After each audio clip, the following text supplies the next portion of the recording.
Our next guests delight audiences and champion gay equality with robust artistry, fun, and surprise. Ladies and gentlemen, please give a warm welcome to the Gay Men's Chorus of Washington, D.C.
As we mark the opening of the 19th International AIDS Conference, I congratulate the Condomize campaign.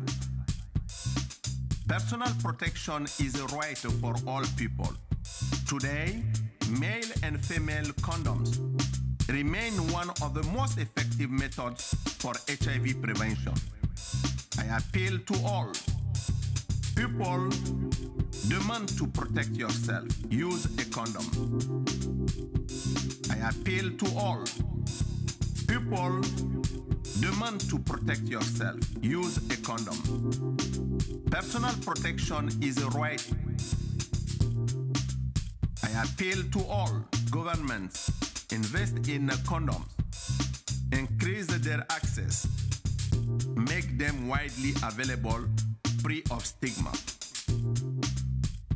Today, male and female condoms remain one of the most effective methods for HIV prevention. I appeal to all. People demand to protect yourself. Use a condom. I appeal to all. People demand to protect yourself. Use a condom. Personal protection is a right. People demand to protect yourself. Use a condom. I appeal to all. People demand to protect yourself. Use a condom. Personal protection is a right. As we mark the opening of the 19th International AIDS Conference, I congratulate the Condomize campaign.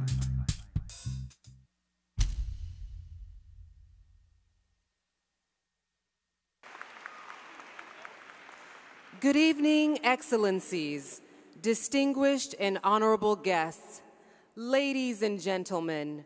Welcome to Washington, D.C. and to the 19th International AIDS Conference. Please welcome Reverend Charles Strait.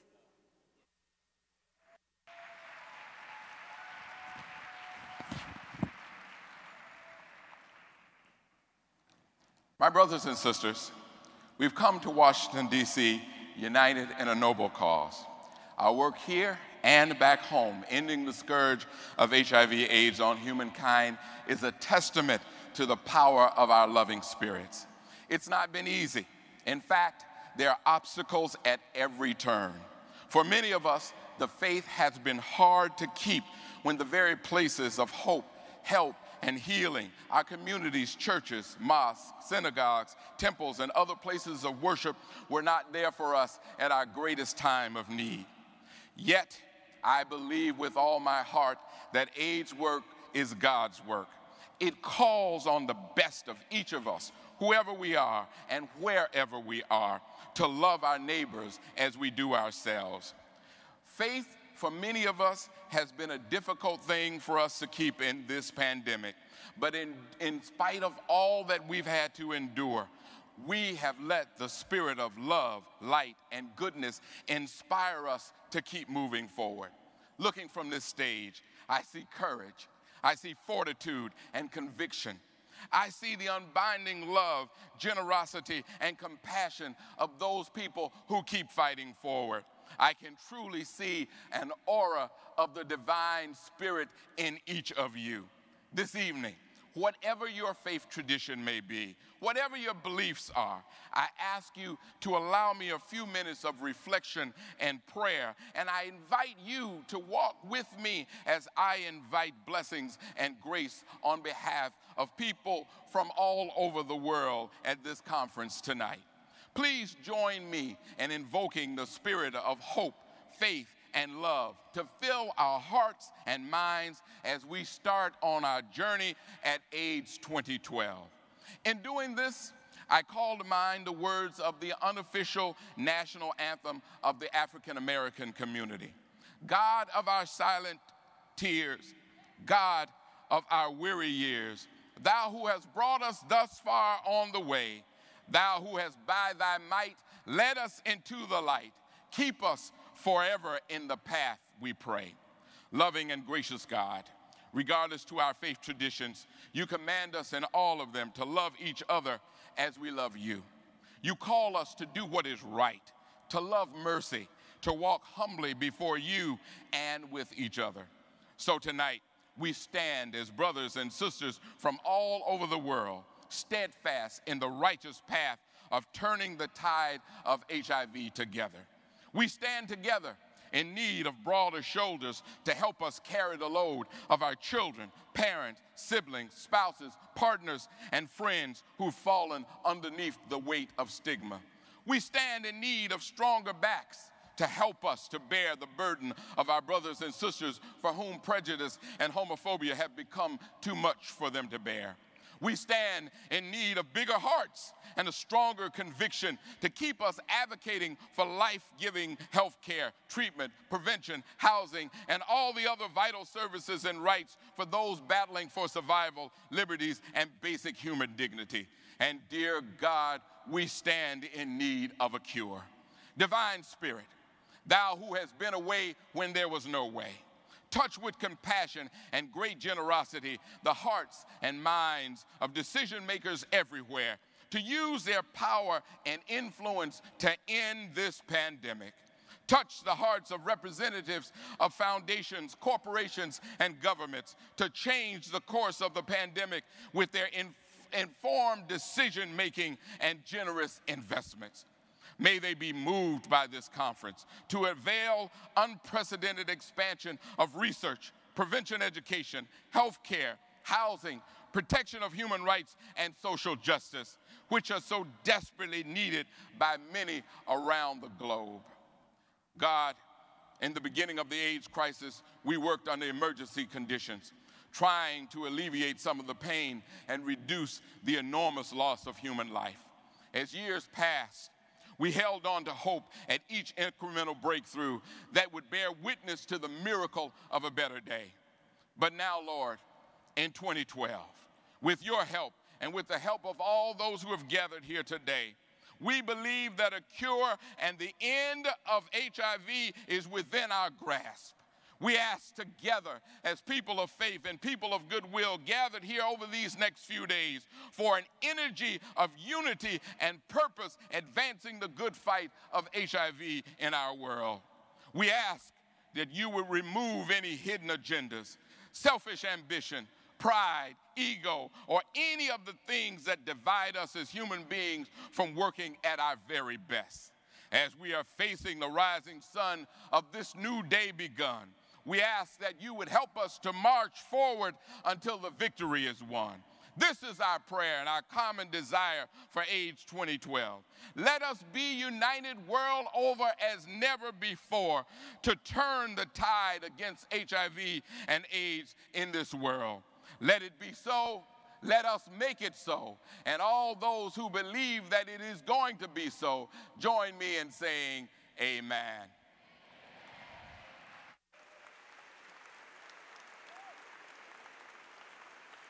Please welcome the International Chair of AIDS 2012 and President of the International AIDS Society, Dr. Elly Katabira.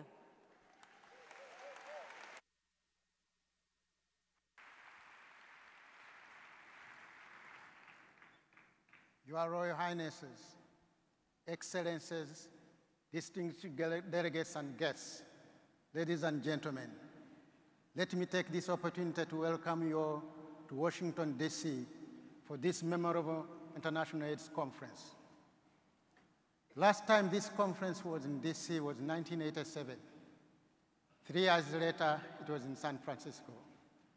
And in 1992, it was planned for Boston, but this did not happen. The conference had to be moved to Amsterdam at a very short notice. This was because of a ban that had been imposed to prevent HIV-infected people from entering the US. The IS, as you know, has campaigned long and continue to do so with the remaining 46 countries that still impose some form of restriction on entry, stay, or residence based on persons' HIV-positive status change their policies.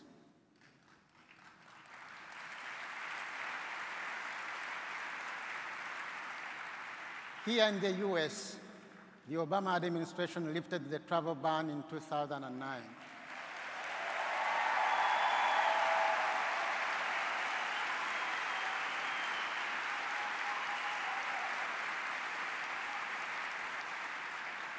And finally, we are back after 22 years. I would like to thank all those who played a major role in making this possible, particularly the American people and their elected leaders. Thank you very much.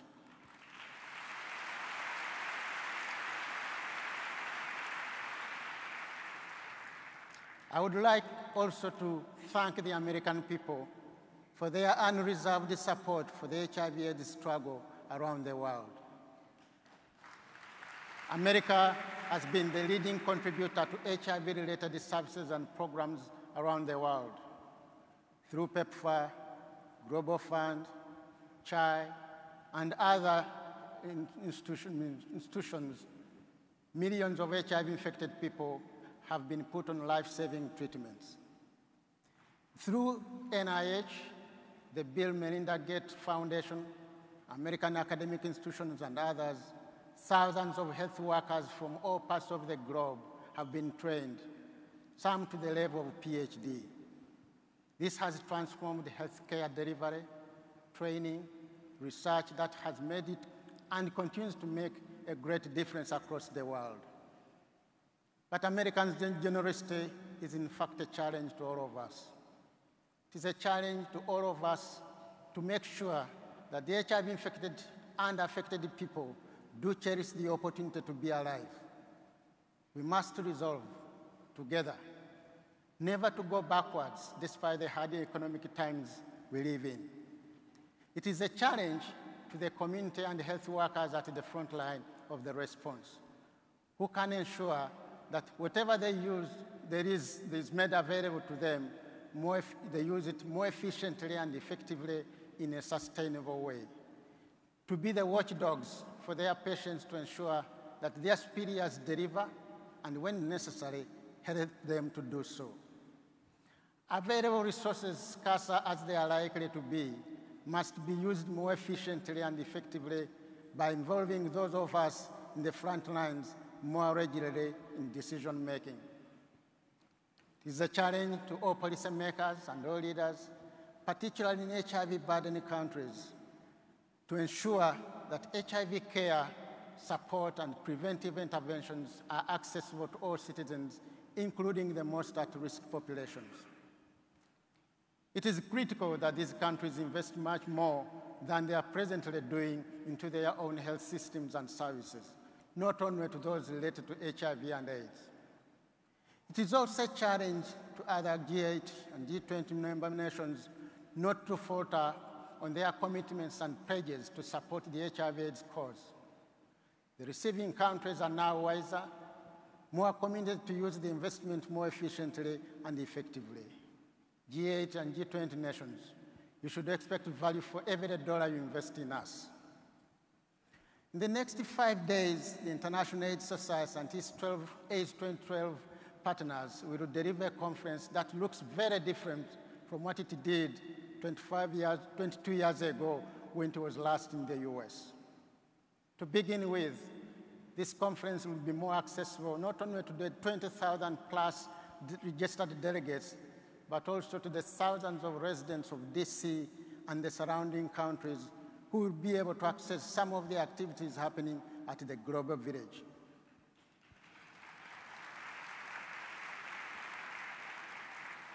Others will be able to access the conference through the official hubs in Kolkata and Kiev, as well as through the live webcast for those unable to make it in DC. Rich community and leadership programs await you all, another novelty since we were here last year in the US. It will provide opportunities for delegates to share experiences with those people who have been able to make a difference and hopefully even change the face of HIV/AIDS in many countries. Then there is the science. In spite of all the new features, this still remains a major scientific conference with almost 70% of the sessions discussing research findings. The next 5 days will update you on the cutting edge of HIV research, new drug interventions, including treatment as a prevention, pre-exposure prophylaxis, new prospects of HIV vaccine research, and how far we are with the HIV cure. It is my profound hope that this conference will set us on a path to begin talking about ending the epidemic and turning the tide together. Enjoy the conference. It is now my pleasure to introduce my fellow co-chair, Dr. Diane Havlir.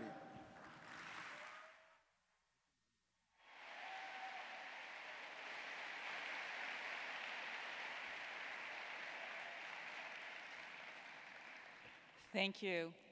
Good evening, ladies and gentlemen, and distinguished guests. It is my great honor and privilege to welcome each and every one of you and the International AIDS Conference back to the United States.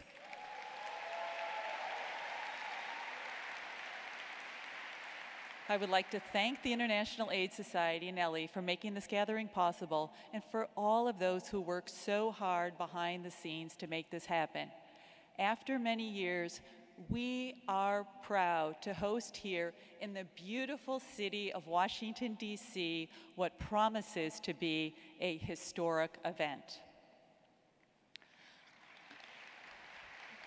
The last time the United States hosted this conference, in 1990, the AIDS community was overwhelmed by the HIV onslaught of the 1980s. I remember that time well as a young physician working in San Francisco General Hospital. AIDS was a story of exotic infections crusted with despair, discrimination, and fear. As many of you know all too well, this story was unfolding all around the world. I could not imagine just standing by idly, so I joined this very special community that is dedicated to change the story of AIDS.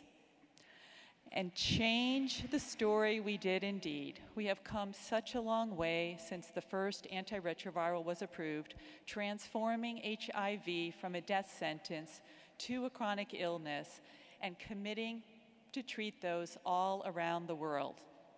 In Vienna, 2 years ago, we embraced the concept that treatment is prevention.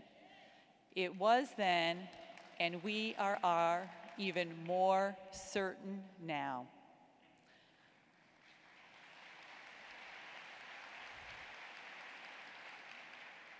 There is no doubt that our progress over the past 30 years has been impressive, but maintaining the status quo is simply not enough. You already know that 70% of people living with HIV are not aware of their status. 7 million are not receiving infection, and every year 300,000 children are infected with HIV, and nearly 2 million people die. Over the next week, we invite debates on how to change these numbers.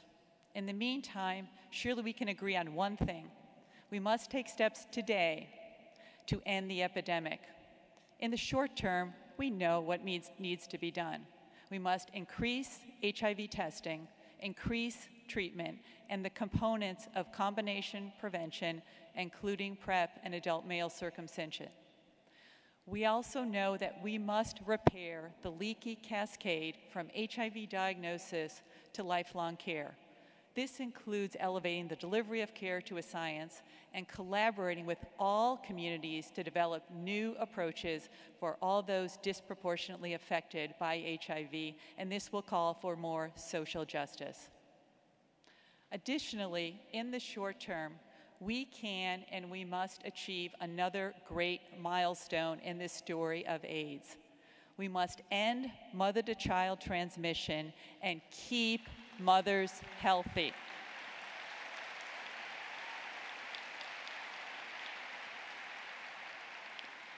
Over the longer term, we need to conquer TB and hepatitis, to leverage the HIV investment for a new chronic disease model, and to support ongoing research for a cure and a vaccine. History has shown us that investment in science always produces economic and social benefits far beyond the initial outlay. My message to policymakers all around the world is this: invest in science, invest in this epidemic, and you will change lives.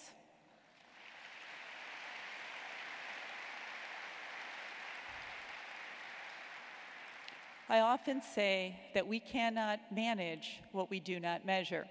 So I recently calculated the number of HIV particles produced every single day across the globe. There are 10 quadrillion. That's 10 and 16 zeros. That is a big challenge, but I know if any group is up to it, this group is, and let me tell you why. We have a lot on our side. First, we have a common goal to end AIDS. We are united in this struggle, and the DC Declaration outlines the commitment and action we need to take to end AIDS. I invite you to sign the declaration this week.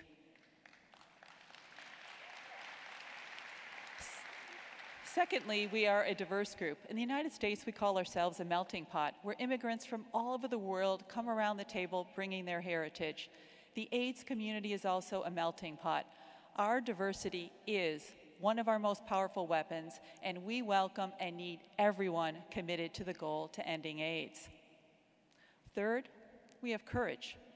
Courage has taken on many forms in this epidemic. People living with HIV have been the ultimate crusaders, standing up for discrimination and being the ultimate advocates, and we are grateful. Leaders have invested in this disease against the advice of their peers. Their courage has funded the futures of millions. Finally, we have big ideas. Scientists are tackling tough questions.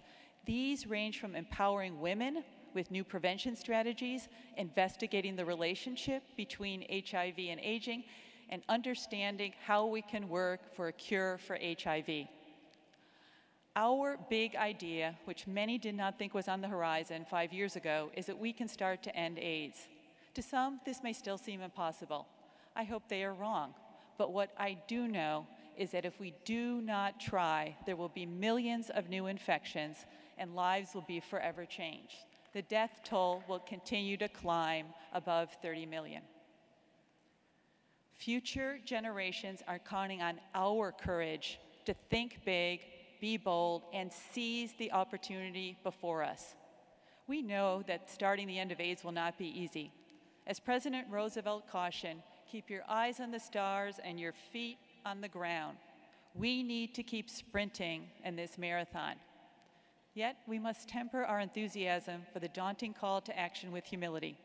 Even here in the United States, where we are fortunate to have many resources, 75% of people living with HIV still have detectable viral loads. Our own national AIDS strategy is tackling this problem head on. We are at a defining moment. It would be an extraordinary failure of global will and conscience if financial constraints truncated our ability to begin to end AIDS just when the science has shown us that this goal is achievable.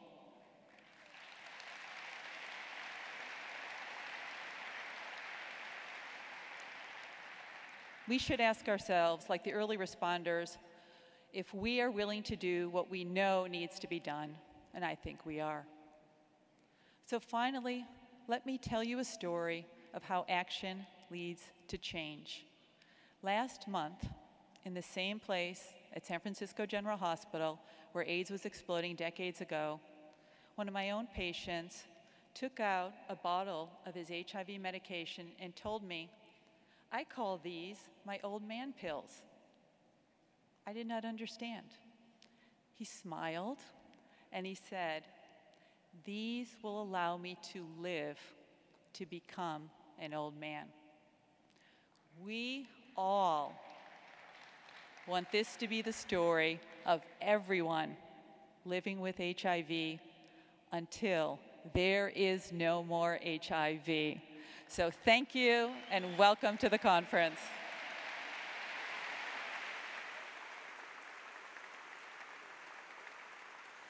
Please welcome the Mayor of the District of Columbia, the Honorable Vincent C. Gray.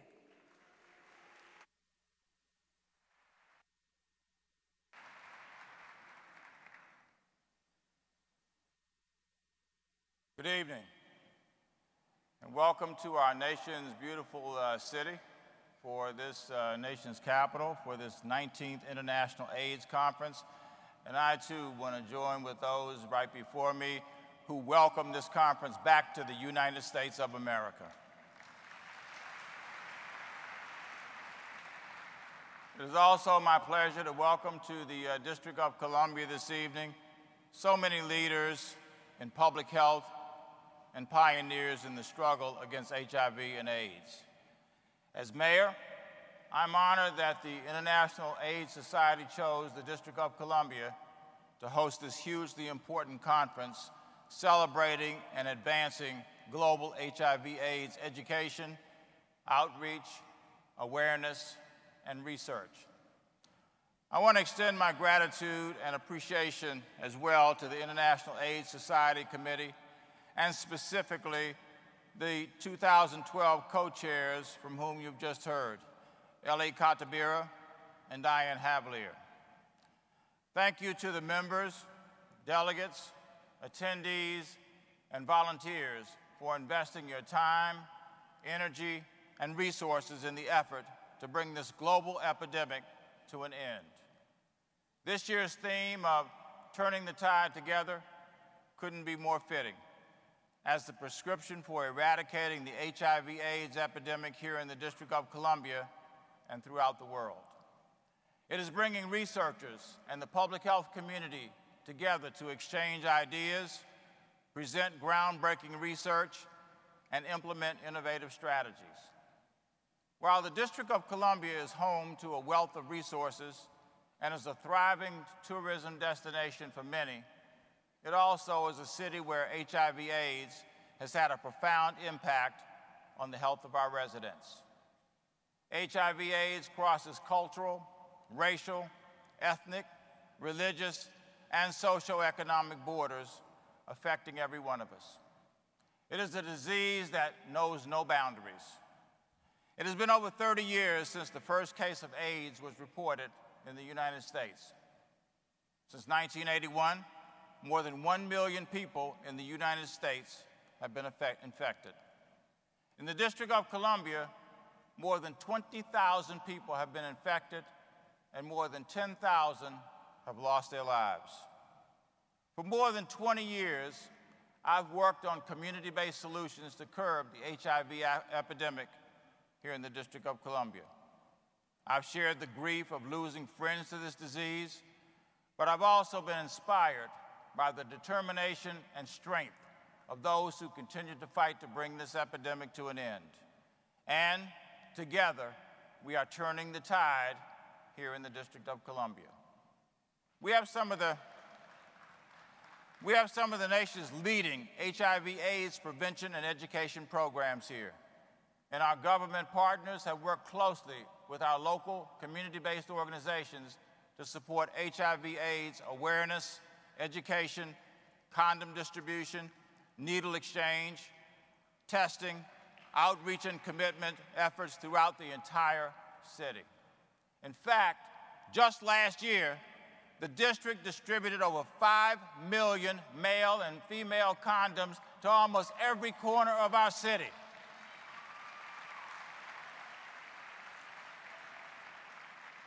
Including hospitals, schools, clinics, government and private offices, and yes, even in our churches across the District of Columbia. As a result, this approach to prevention has led to a major decrease in STD incidence and prevalence rates among some of our most at-risk populations. For instance, no baby in the District of Columbia has been born HIV positive since 2009.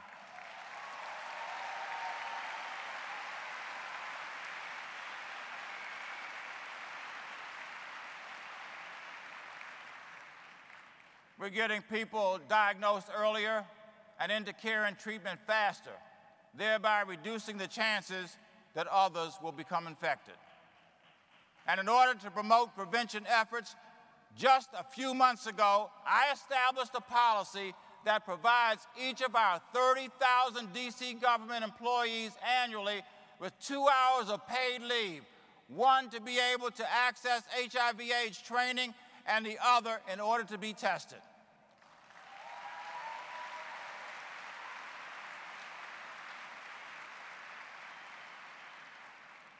We urge our private sector employers to follow our lead so everybody can be a part of this effort in the District of Columbia.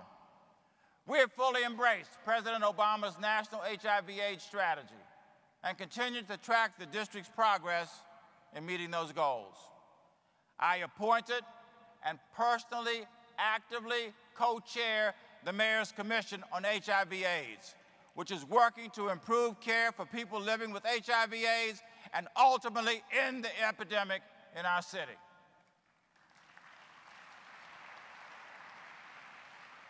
But as you know, our work both locally and globally is not complete. I am personally committed to finding a cure for this disease, and I fervently hope each of you will continue to press forward with this vital goal and not waver in our fight to end HIV/AIDS. Many thanks again to the International AIDS Society for convening this prestigious conference right here in our nation's capital of the United States of America. This city hosts many of the world's finest cultural and scientific institutions, a world-class healthcare system, and vibrant neighborhoods that our 618,000 residents call home. While you're here, I hope you will take some time to enjoy the sights, the sounds, and the resources of our amazingly beautiful and diverse city. Please have a great week. Let's renew our resolve to end this epidemic in the world and once and for all put HIV/AIDS in the rearview mirror. Thank you all very much and have a great week.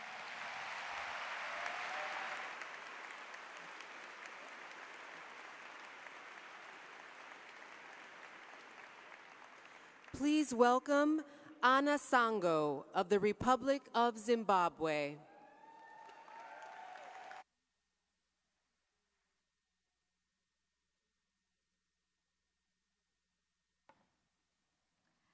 Good evening, ladies and gentlemen. Wow. Welcome to Washington, D.C. and the 19th AIDS Conference. My name is Annah Sango, and I live in Zimbabwe. I'm 24 years old, and I stand here today as a young woman living with HIV.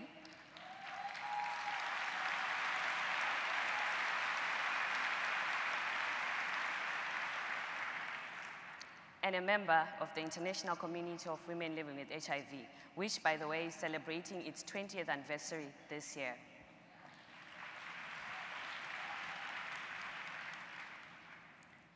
I thank you all for giving me the opportunity to welcome you. This is an exciting week and an opportunity to talk about innovations, examine successes, failures, and renew our commitment to turn the tide on this 30-year-old epidemic together. We return to Washington, D.C.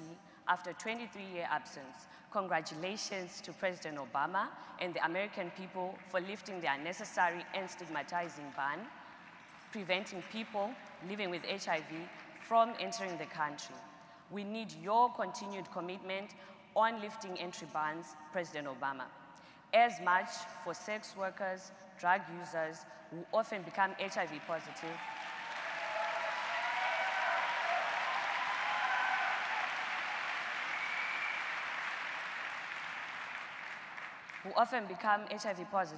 from the same sort of stigma that keeps them locked out of the places they need to be most.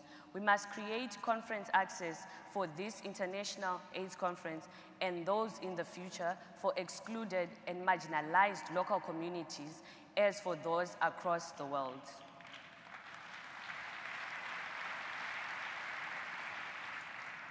Let's start off this week by revisiting a conversation we had 2 years ago. In Vienna, my sister ICW member Wahida Shabazz-El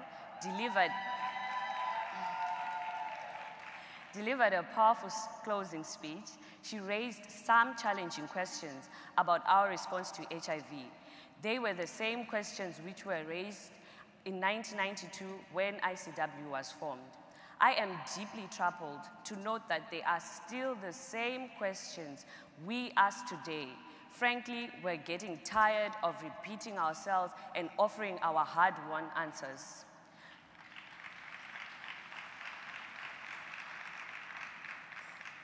Today, we are women making waves in the tides of change that are turning at this conference today. Why do so many of the same old problems still exist and hinder women and girls from accessing the care, treatment, and support we need? We know women are now more than half of the world's population living with HIV, and HIV is the leading cause of death for women in their reproductive years. In 2012, the HIV pandemic has a woman's shape. We have to reshape our response if we're going to turn the tide. Ask yourself, why are women still marginalized in terms of resources? We know that laws that criminalize women living with HIV are part of the problem, not a solution. Ask yourself, why are governments still failing to protect women from such laws, particularly now that we know how powerful a controlled viral load is in preventing HIV transmission? We know that globally, women are subjected to physical, emotional violence, whether in the sheer terror of war zones or in places of so-called peace. Ask yourself, ladies and gentlemen, why do governments, global leaders, fail to speak out and act against this violence and the cultures which validate it?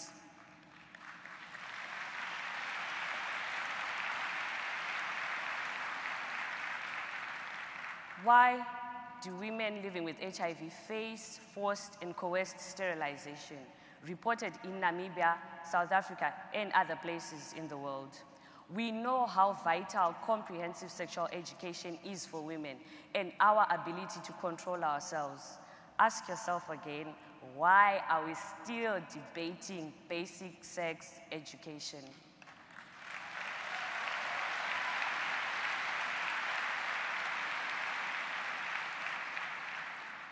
We know that we have the right to be respected and supported in our choices about reproduction, including the right to have or not to have children.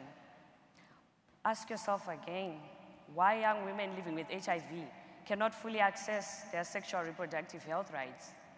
It is time to make waves.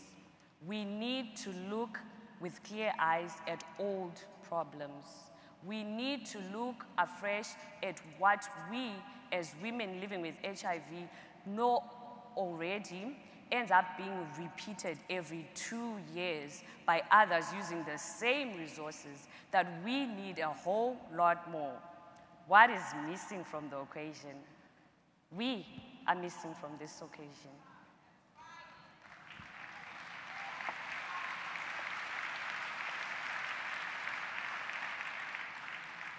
And what is wrong with the process? We are not supported to be involved. We know so many answers about how to meet the needs and deliver the human rights of women living with HIV, which are essential to ending the epidemic and revolutionizing women's lives. We all know that HIV transmission thrives where poverty and gender equality are entrenched. Can Washington, D.C. 2012 start the ball rolling on how we can achieve our aims? To celebrate ICW's 20th anniversary this year, I would like to quote Patricia Perez, chair of ICW Global, and many of my sisters and brothers living with HIV. Nothing for us without us.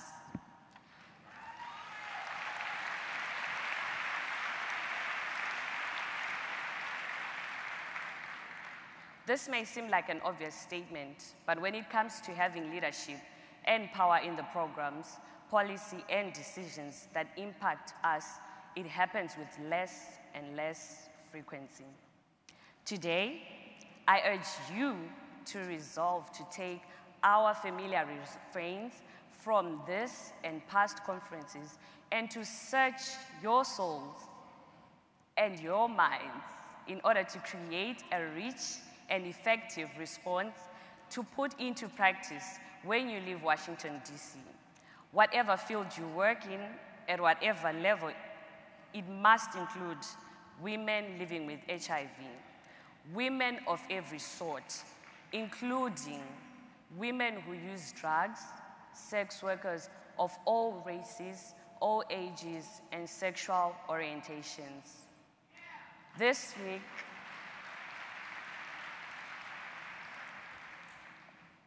week, you have access to all the information, experiences, research, and plans needed to inform a revitalized approach to the tasks ahead. I hope everyone will join me at the We Can End AIDS Mobilization March at noon on Tuesday from the women in Washington and all people living with HIV. We look forward to sharing the way to turn the tide of HIV. And in conclusion, I'm a young woman transitioning into adulthood, into full womanhood. And I would really like to do that in a safe space that allows me to access and exercise all my rights, a safe space that will allow me to be the best I can be in life, a safe space that each and every one of you in this very room can help create. The last question I will leave with you is, how have you been accountable so far in creating that space for me and everyone else? Ladies and gentlemen, once again, I welcome you to AIDS 2012. Have a blissful week. God bless and good evening. Thank you.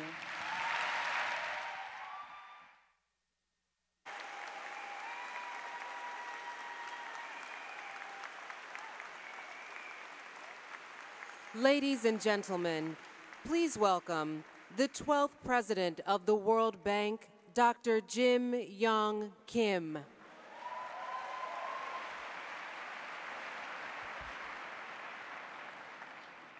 Your Excellencies, honored guests, ladies and gentlemen, colleagues, and so many dear, dear friends. As we look back on the history of this epidemic, it's hard to say that there's any one moment when the tide began to turn. Because the truth is, we have been turning back the tide of AIDS step by painful step for 30 years. And at nearly every turn, it's the activists and their communities that have led the way.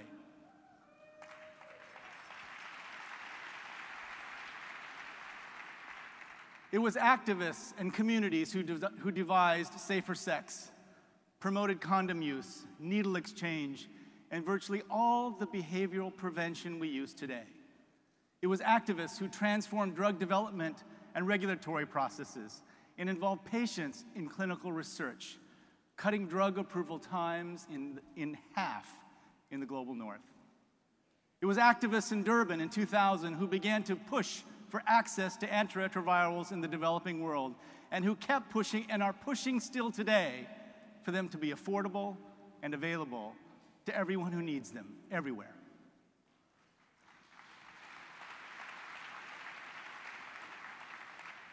And it was activists whose deep understanding of the communities most affected by AIDS has spurred a movement to promote the health and dignity of gay men, sex workers, and drug users that has now reached every corner of the world. It was TASO in Uganda, ACT UP in the US, TAC in South Africa, Grupo Pela Vida in Brazil, the Lawyers Collective in India, the Thai Drug Users Network, and countless organizations like them that have woven together one of the most extraordinary movements the world has ever seen. Remember what ACT UP stands for, the AIDS Coalition to Unleash Power.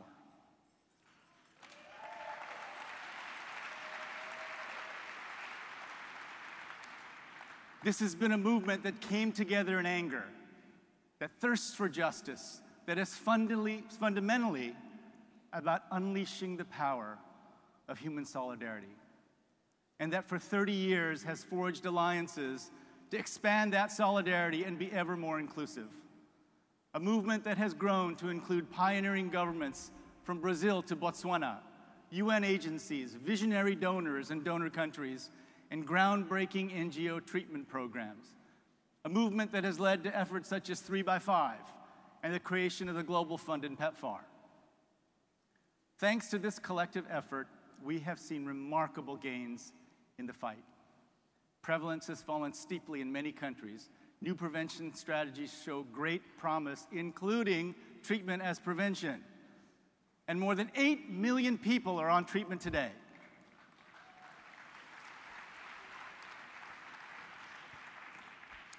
As we gather here in Washington, we looked toward the end of AIDS as something that is actually within our reach. A vision that to me and many others here seems less idealistic, less outrageous than 3x5 did just a decade ago. Today marks the first time that a president of the World Bank Group has addressed the International AIDS Conference.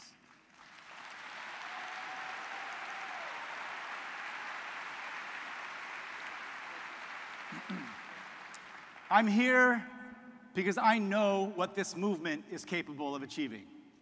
I'm here to bring you both a pledge and a challenge. I pledge that the World Bank will work tirelessly with all of you here to drive the AIDS fight forward until we win.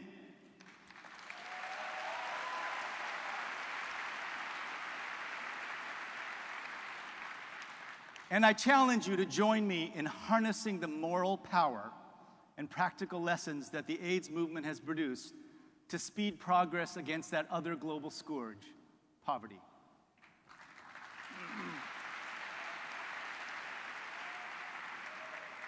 As the leading global development institution, the World Bank is concerned with all aspects of development, all the dimensions that are united in the 8 Millennium Development Goals.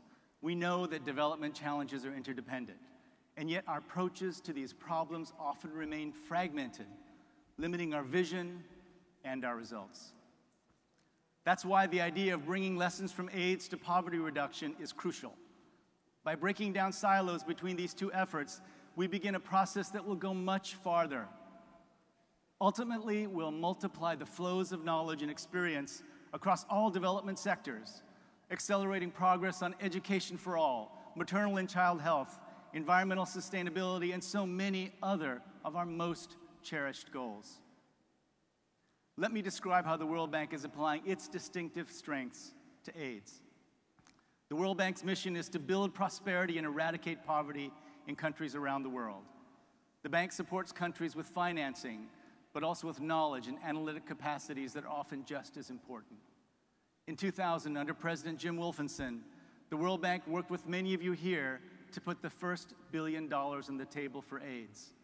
Today in health, the World Bank's comparative advantage is in systems building. Our health sector strategy is focused on supporting countries to create health systems that deliver results for the poor and that are sustainable. We also help countries build social protection systems that can mitigate the impact of events like economic shocks and catastrophic illness, including AIDS, on families and communities. As an example of our work, the World Bank is helping governments implement performance-based financing, which gives local health facilities financial rewards when they increase delivery of essential services and improve quality. In Burundi, after a performance-based financing model was introduced nationally to strengthen the AIDS response, the number of HIV-positive pregnant women receiving antiretrovirals for the prevention of mother-to-child transmission increased by 65% in just 1 year.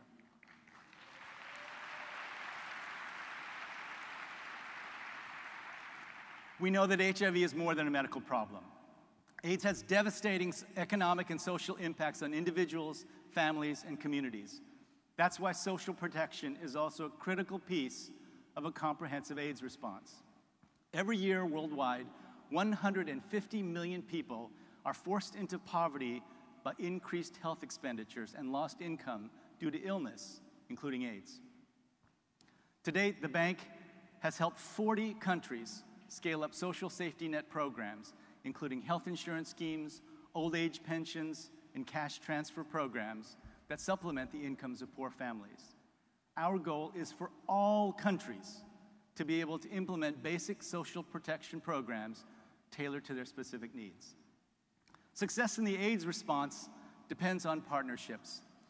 On a very personal level, I'm committed to strengthening the World Bank's multilateral alliances with UNAIDS and the Global Fund, our partnerships with UN technical agencies, including WHO and UNICEF, and our collaboration with PEPFAR and other bilaterals. Moreover, strong partnership with civil society that delivers results for the poor will be a signature of my presidency at the World Bank.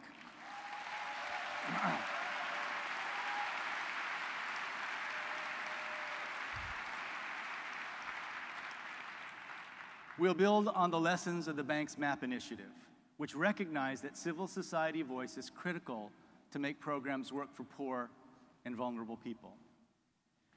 In 2008, the overall proportion of people living in the developing world on less than $1.25 a day was 22%, less than half of the 1990 figure. The Millennium Development Goal of halving the incidence of extreme poverty has been reached, but today, 1.3 billion of the world's people still live in absolute poverty. This is intolerable. We can and must end absolute poverty in our lifetime.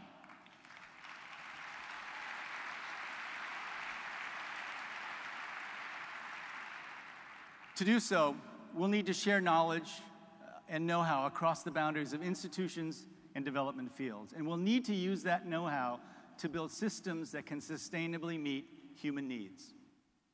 The AIDS fight has shown the world how to turn the tide of a massive assault on human life and dignity. We have a responsibility to ensure that lessons from AIDS inform and improve our efforts to tackle other social goals, above all, the eradication of poverty. In some places, this is already happening. Governments and their partners are applying AIDS knowledge and resources strategically to beat the epidemic and simultaneously drive a broader anti-poverty agenda. Rwanda has used AIDS money and technical expertise from the World Bank, the Global Fund, and others to build up its widely admired health insurance system, the Mutuelle, and to expand secondary and vocational education. In Rwanda, AIDS resources are contributing to the strategic investment in human capital that has helped drive the country's remarkable economic progress. From being an exception, this approach can become the rule. This will be a leap forward. This will be a leap forward in our capacity to build systems and deliver results. As Rwanda shows, successful countries have tackled AIDS as a systems problem.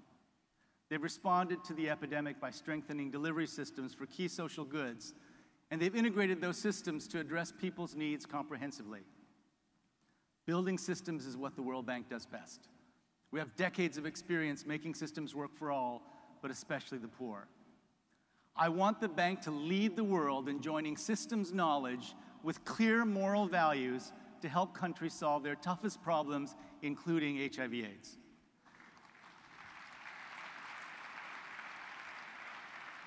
Two features of the AIDS fight with clear lessons for poverty work are openness and innovation.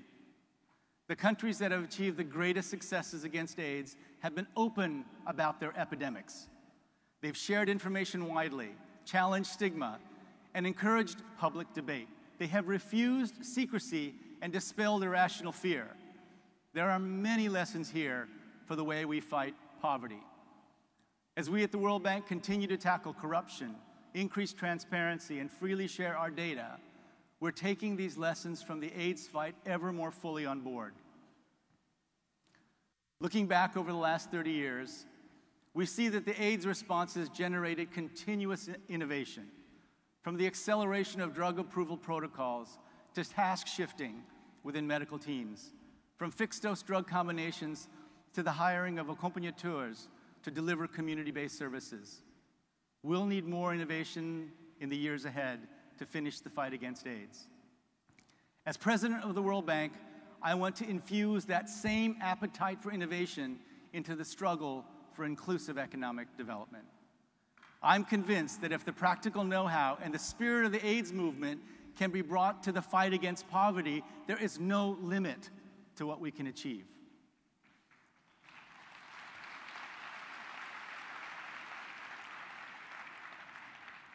On the front lines of the 3x5 initiative, I saw daily how HIV implementers were generating innovative solutions to practical problems, from supply chain management to human resource management, to creating space for community voice in program evaluation. But have we done enough to organize, analyze, and apply this knowledge? Have we brought it to bear in every setting where it could be transformative? All of us here know that a difficult fight against HIV lies ahead. We've come to Washington because we are determined to win that fight. We see our task through the lens of solidarity that has inspired the most ambitious AIDS activism that we all feel today in this room. From the start, as they fought this epidemic, the activist pioneers knew that they had to tackle the structural forces of prejudice, social exclusion, and economic injustice. Their ambition to end unjust human suffering was as vast as the suffering itself. All of us here today must be just as ambitious. The AIDS movement has rekindled values that show the kind of global development we're striving for. Development grounded in solidarity, courage, respect for the dignity of all people, and an unrelenting demand for justice. If we unleash the power of these values, we can overcome any obstacle in the fight for economic and social justice. If we unleash the power of these values, we can leave to our children a world free of poverty and AIDS. We can end AIDS. We must end AIDS. The challenge we face is great. But as I look out at all of you today, I can actually see the end of AIDS. Thank you very much. Let's make it happen.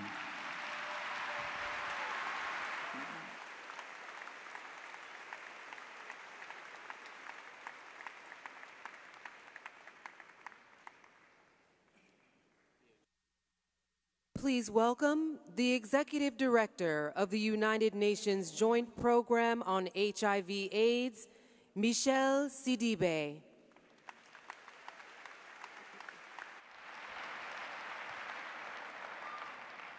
Thank you. Thank you very much.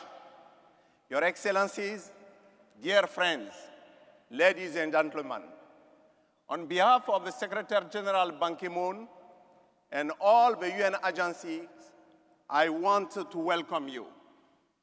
I want to thank the International AIDS Society, my friends Elly Katabira, and our American hosts. I especially want to thank President Obama for his commitment to human rights and HIV.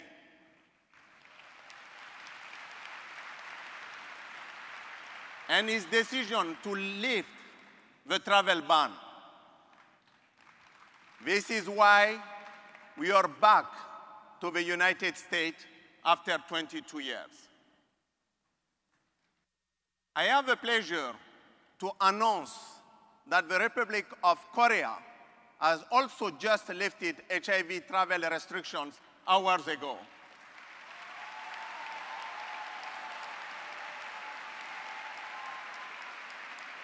Now, I want you to close your eyes. Listen to my words. We can end AIDS. Those of us in the room hear this all the time. Wear a condom, end AIDS. Give money, end AIDS. This time, it is different. This time, together, we will end AIDS. This opportunity will evaporate if we do not act, if we do not scale up treatment as prevention, if we do not reach 15 million people on treatment by 2015. If we do not eliminate new infections in children and keep mothers alive, if we do not close the funding gap, this opportunity will slip through our fingers, and history will never forgive us. This moment reminds me of Charles Dickens' memorable phrase, "It was the best of times. It was the worst of times." In fact, Dickens wrote this during another era of dramatic change. Today, we are in a similar moment in our journey to end AIDS. This is a time of social transformation when 34 million people living with HIV and many more were affected or demanding health, justice, and dignity. This is the best of times for many reasons.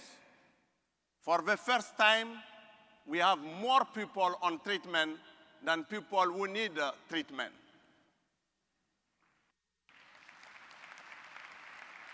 In South Africa alone, at least 300,000 people started treatment last year. 150,000 in Zimbabwe and 100,000 in Kenya. China doubled the number of people on treatment in 1 year. We have broken the trajectory of new infection with a worldwide decline of 20% since 2001. Young people are leading the HIV prevention revolution. They will help us to crowdsource our way to zero. Mortality is also declining.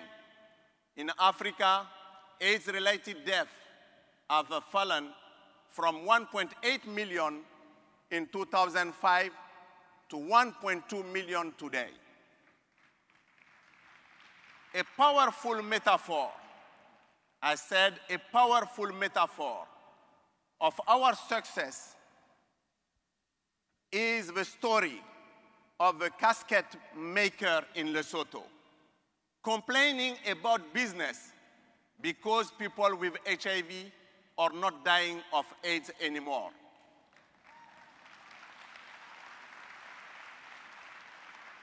I am so heartened that the world has taken up my call in Vienna to eliminate mother-to-child transmission and keep mothers alive.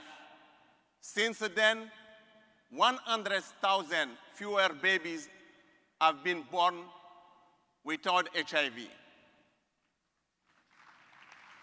And Secretary Clinton, Secretary of State Clinton, became the first among many global leaders to call for an AIDS-free generation.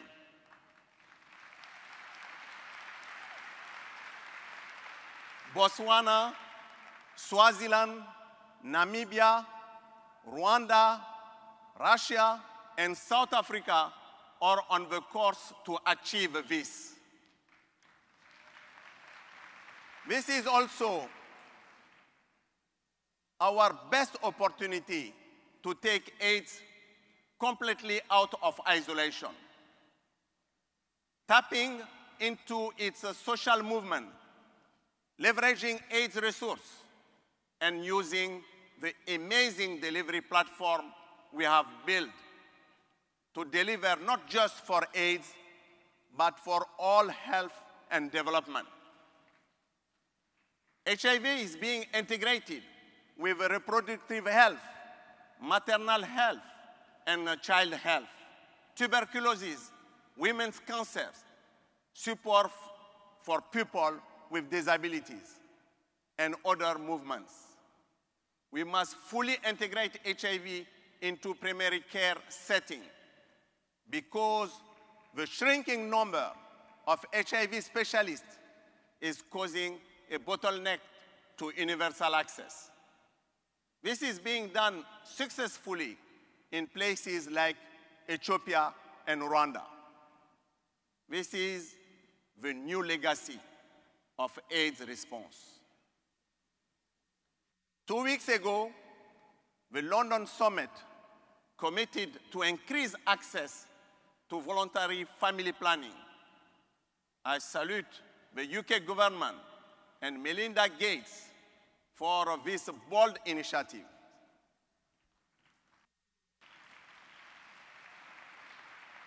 We must all fight to protect women's sexual and reproductive health and rights.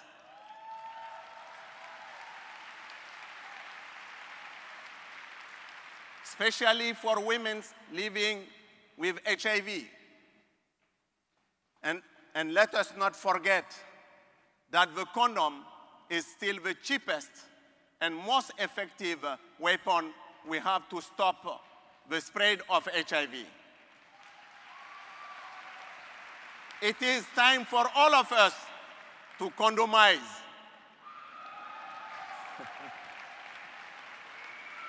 This is also our moment to address the social determinants that put individuals at risk.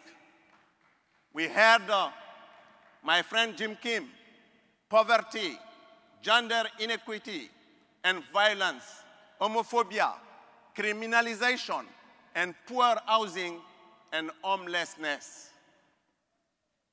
It is outrageous that in 2012, when we have all the tools to beat this epidemic, we still have to fight prejudice, stigma, discrimination, exclusion, and criminalization.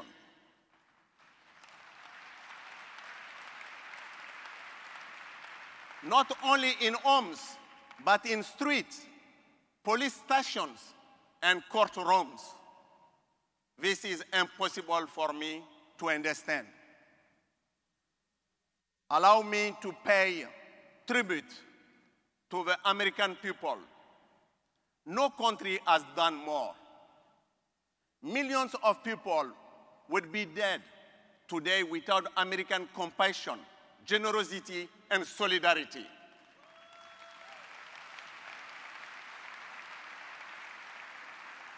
We are indebted to the brave American activists who gave birth to the AIDS movement 30 years ago.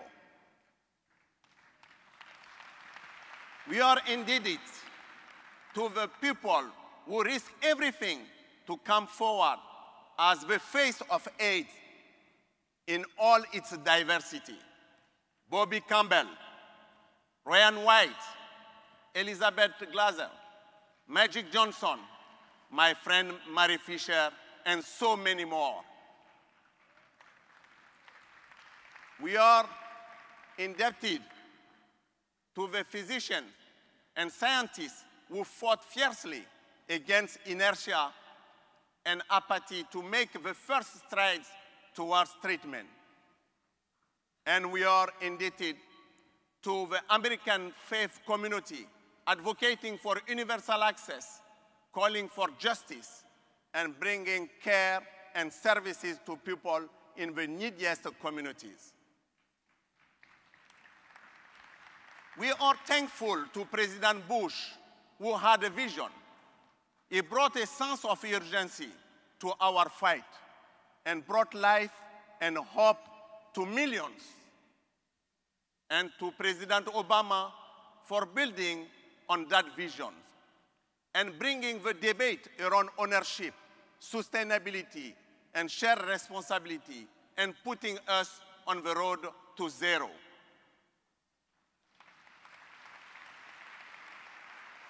The American Congress has made AIDS a bipartisan movement, above a political debate. Some may say we are also in the worst of times, times of unprecedented political, financial, economic, and social crises. I'm scared for the future of global solidarity. From many places in the developed world, I'm hearing we cannot afford to keep our promises. We have our own problems at home. Financial commitment from developed countries is declining. We have a funding gap of $7 billion per year for HIV. This gap is killing people. This is not a time for isolationism. It is a time for togetherness. Over the past year, I visited AIDS-affected communities across the United States, from New York to San Francisco and Oakland, and here in Washington, D.C. HIV is having a shocking impact on America's Black communities. It is showing that wealth is not enough to end this epidemic.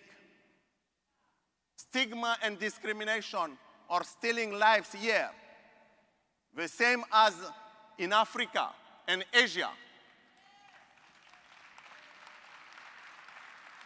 Any place in the world where HIV orphans are rejected, where young people do not have universal access to sexuality education, where women and young girls are victims of rape and domestic violence, where people living with HIV have to hide themselves, where death comes to the poor and not to the rich, anywhere in the world where there is hopelessness, the stability and security of state is in danger.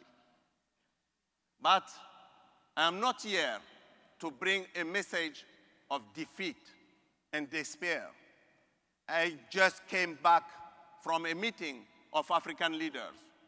For the first time in the story of HIV, under the leadership of President Yayi Boni of Benin, African heads of state agree on a roadmap for shared responsibility grounded in mutual accountability and ownership.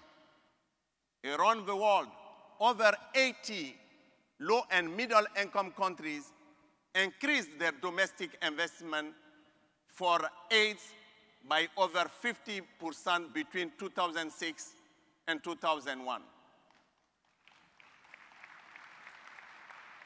BRICS countries now fund an average more than 75% of their domestic AIDS responses. Last year, the South African government contributed almost $2 billion. Science is giving us great tools for treatment and prevention, and real hope for a vaccine and cure. Momentum is growing for a financial transaction tax. This can easily close the gap in global AIDS investment.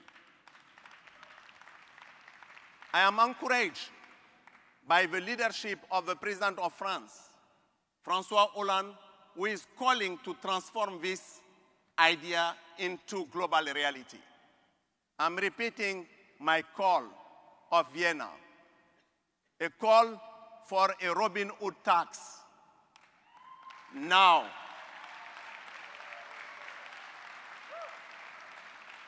we know how to get to zero. All that can stop us now is indecision and lack of courage. So when investments in HIV are cut, that is a decision to let HIV and AIDS continue to ruin lives and damage communities. When pregnant women cannot access services, that is a decision to abandon the next generation to AIDS. When stigma, discrimination, criminalization, and gender violence are allowed to continue, that is a decision to perpetuate HIV. We are at a fork in the road to zero. It is a decision time. My friend, the end of AIDS is not free. It is not too expensive. It is priceless.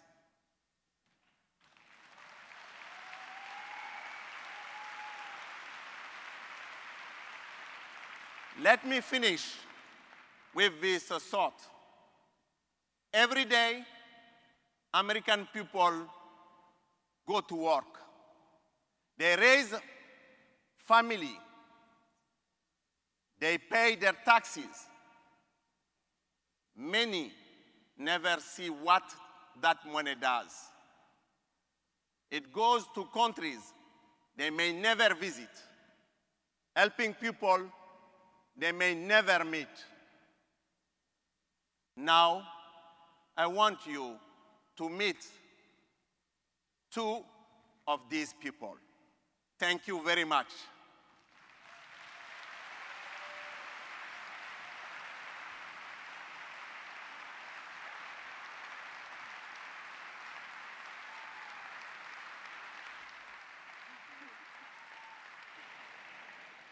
Thank you, Michel, for this wonderful opportunity to be in Washington. Good evening, ladies and gentlemen. My name is Florence. I'm from Nigeria.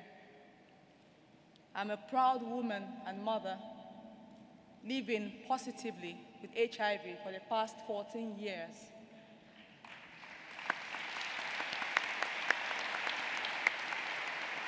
I have a beautiful daughter who is 13 and free of HIV.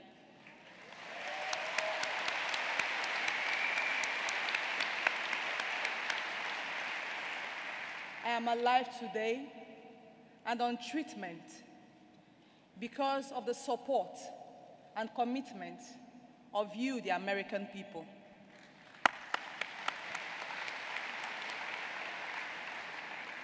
You have heard so much. I've only come to say thank you.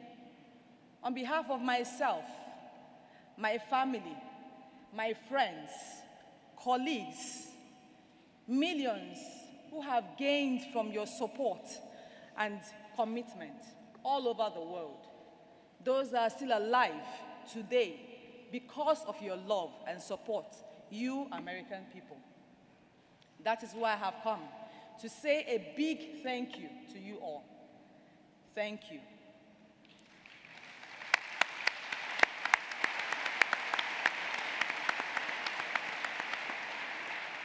But believe me, millions are still out there waiting for treatment. Millions are still out there dying because of lack of treatment. I do not want to be the only one standing. I do not want to be a lucky exception. I do not want to turn around and see mothers die and leave their children motherless. That is why we're here. To ask you not to stop, to continue in this fight against HIV. Last year, the world made a commitment to bring about 15% increment by 2015. Today we come and we say, let us jointly, together, hold hands, stand, and turn the tide against AIDS. We know it is possible. I am a living proof. We know it is possible if we do it together. Let us make it a reality. Thank you.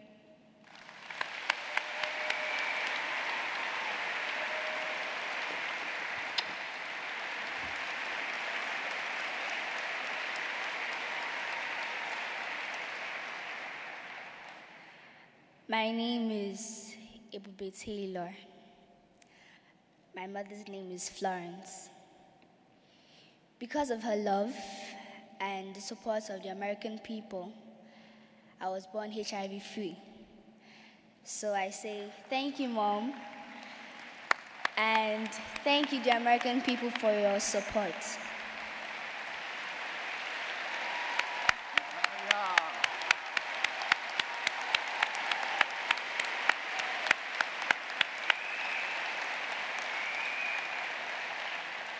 But I don't understand why other children are still born with the virus. I don't understand why children don't have treatment. And I don't understand why their mothers are still dying of AIDS. I want all children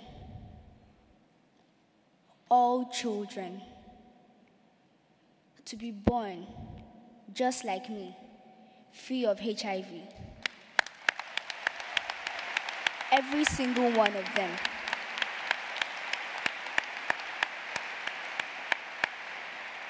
Please, I am begging.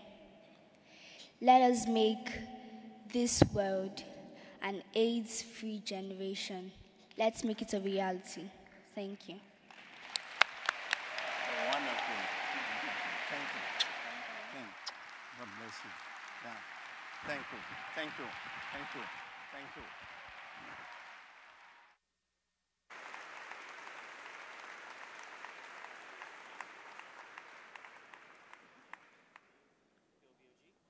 Ladies and gentlemen, Secretary General of the United Nations, Ban Ki-moon. Excellencies, friends and colleagues, I'm pleased to convey my warmest greetings to the global AIDS community. When I joined you in Mexico in 2008, I was inspired by your commitment and energy. You have made a real difference in the lives of millions affected by HIV/AIDS.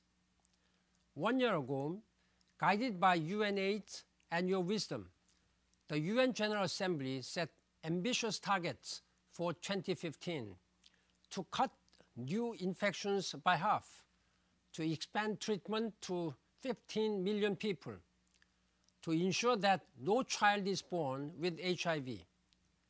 We can achieve these targets if we refocus, re-energize our mission, and invest more resources. Let us share experiences and take the next steps together. I will support you. I will continue to advocate for universal access to prevention, treatment, care, and support. I will continue to press the drug industry for access to affordable, life-saving medicines. I will continue to ask nations to respect and protect the rights of all those living with or vulnerable to HIV, and to work with me to fulfill the promise of an AIDS-free generation by 2015.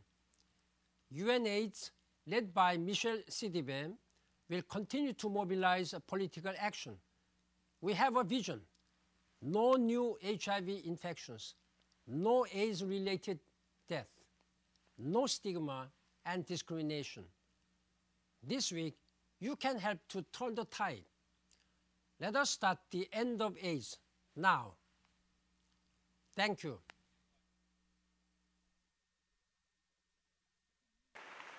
She's been a pioneering leader in the U.S. response to AIDS, both at home and abroad. Please welcome U.S. Congresswoman Barbara Lee.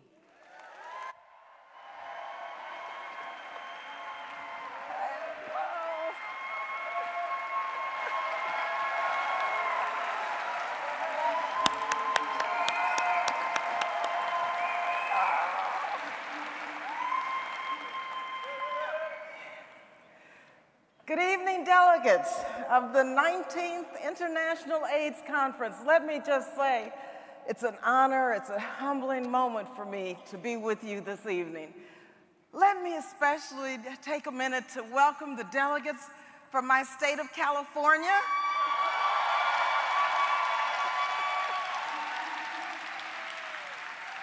And of course, my wonderful constituents from Alameda County, Berkeley, and Oakland, California. Oakland's in the house, welcome.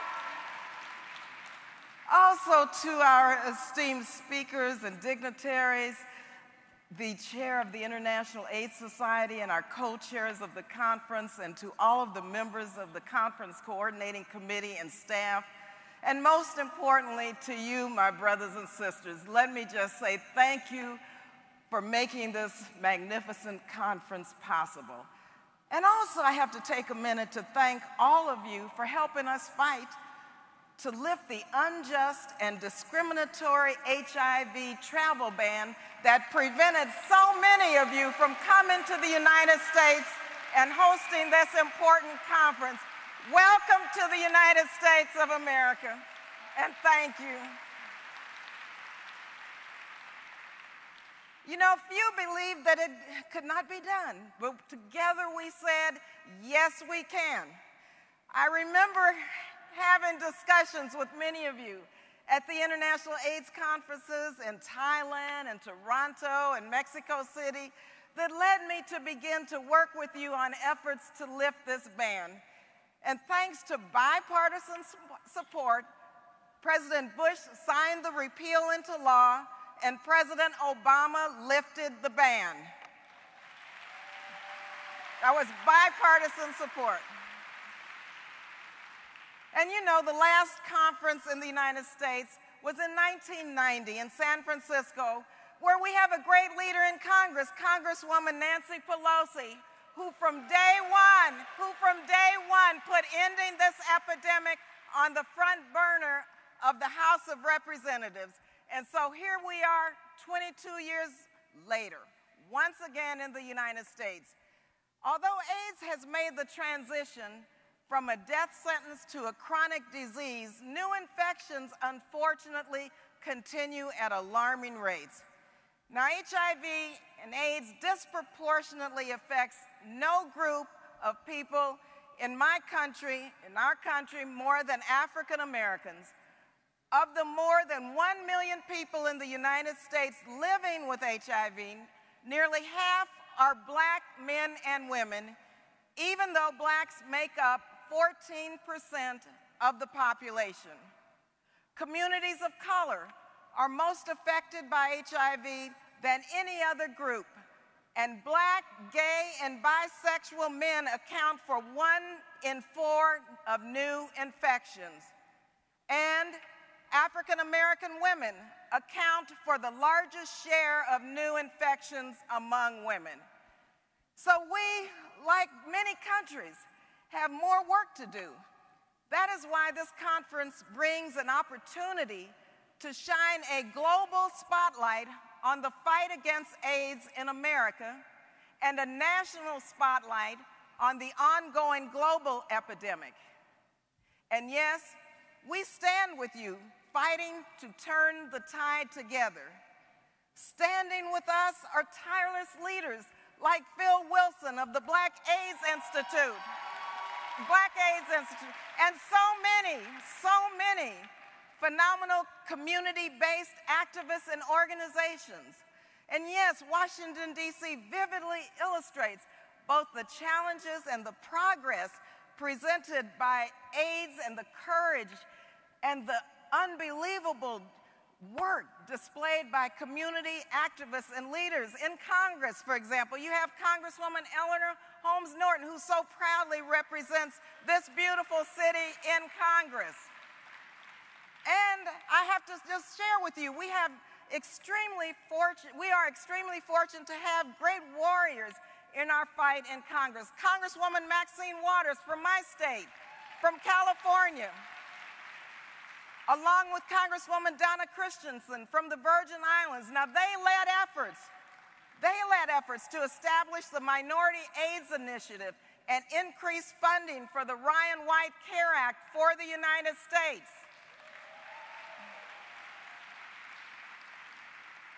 And turning the tide together reminds me of the many Democrats and Republicans who came together, mind you, to mount a major United States response to this global epidemic. I'd have to tell you, I'll always remember how my good friend, Congressman Jim Leach, the Republican chair of the House Banking Committee, and myself, we came together to write the Global AIDS and Tuberculosis Relief Act, which President Clinton signed into law in 2000. And my predecessor, a great humanitarian and statesman, former Congressman Ron Dellums, who envisioned an AIDS Marshall Plan for Africa. He inspired this work, which became the foundation for the Global Fund as we know it today.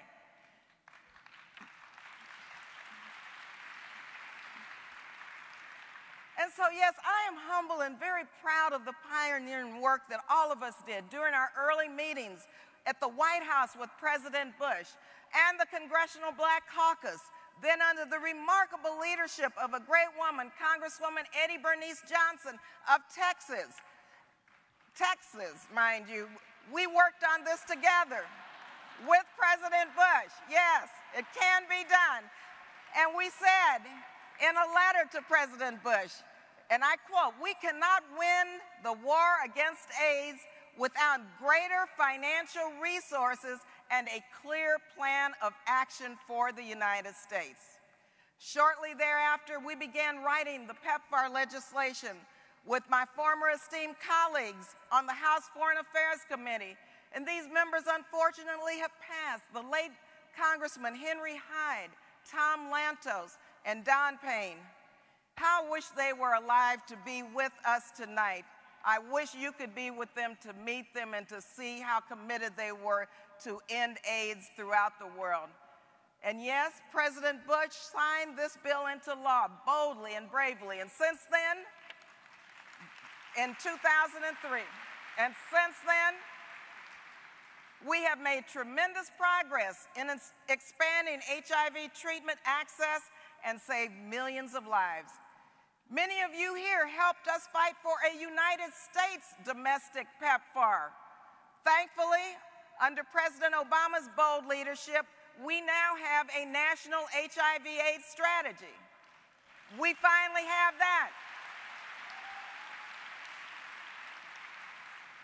But, in the words of our good friend and great humanitarian Bono, we're not here today for a victory lap, but we're here to pick up the pace. Pick up the pace. Yes, we are at a very important crossroad. Too many still die. Too many new infections occur each and every day. And too many wait in line to receive treatment, including here in the United States. Too many. And yet there is so much hope through new scientific advances that we can see the beginning of the end of AIDS. But how do we do this? We can and we must increase and better target our resources for treatment, prevention, and care. We can and we must end stigma and discrimination. We can and we must repeal laws and politically motivated policies that violate human rights and undermine our efforts as recommended by the United Nations Global Commission on HIV and the Law. We've got to end these discriminatory criminalization practices.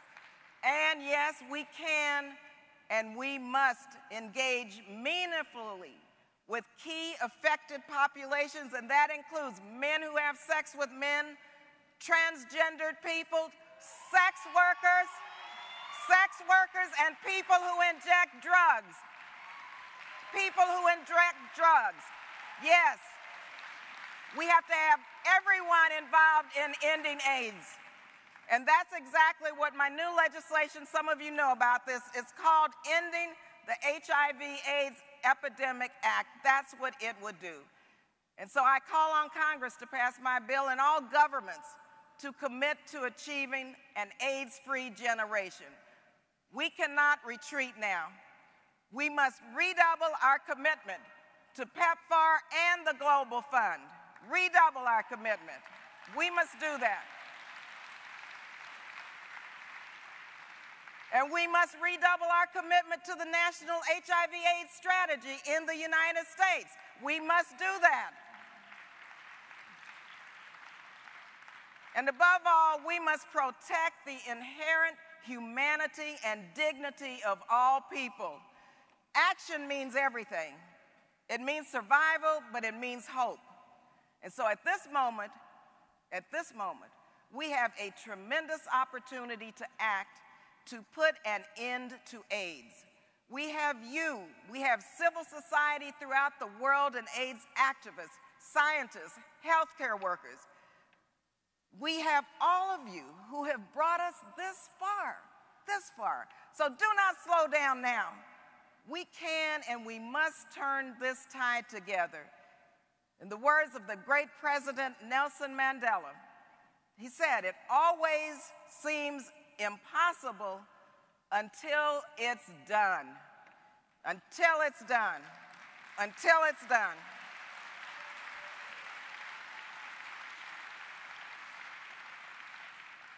So in memory of those who did not live to see this day, let us recommit ourselves to putting an end to AIDS. Let this be our legacy. Thank you very much, and God bless you.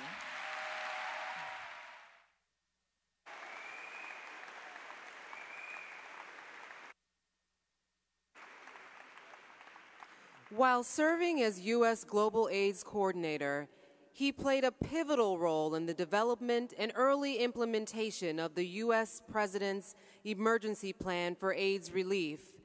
Please welcome Ambassador Mark Dybul.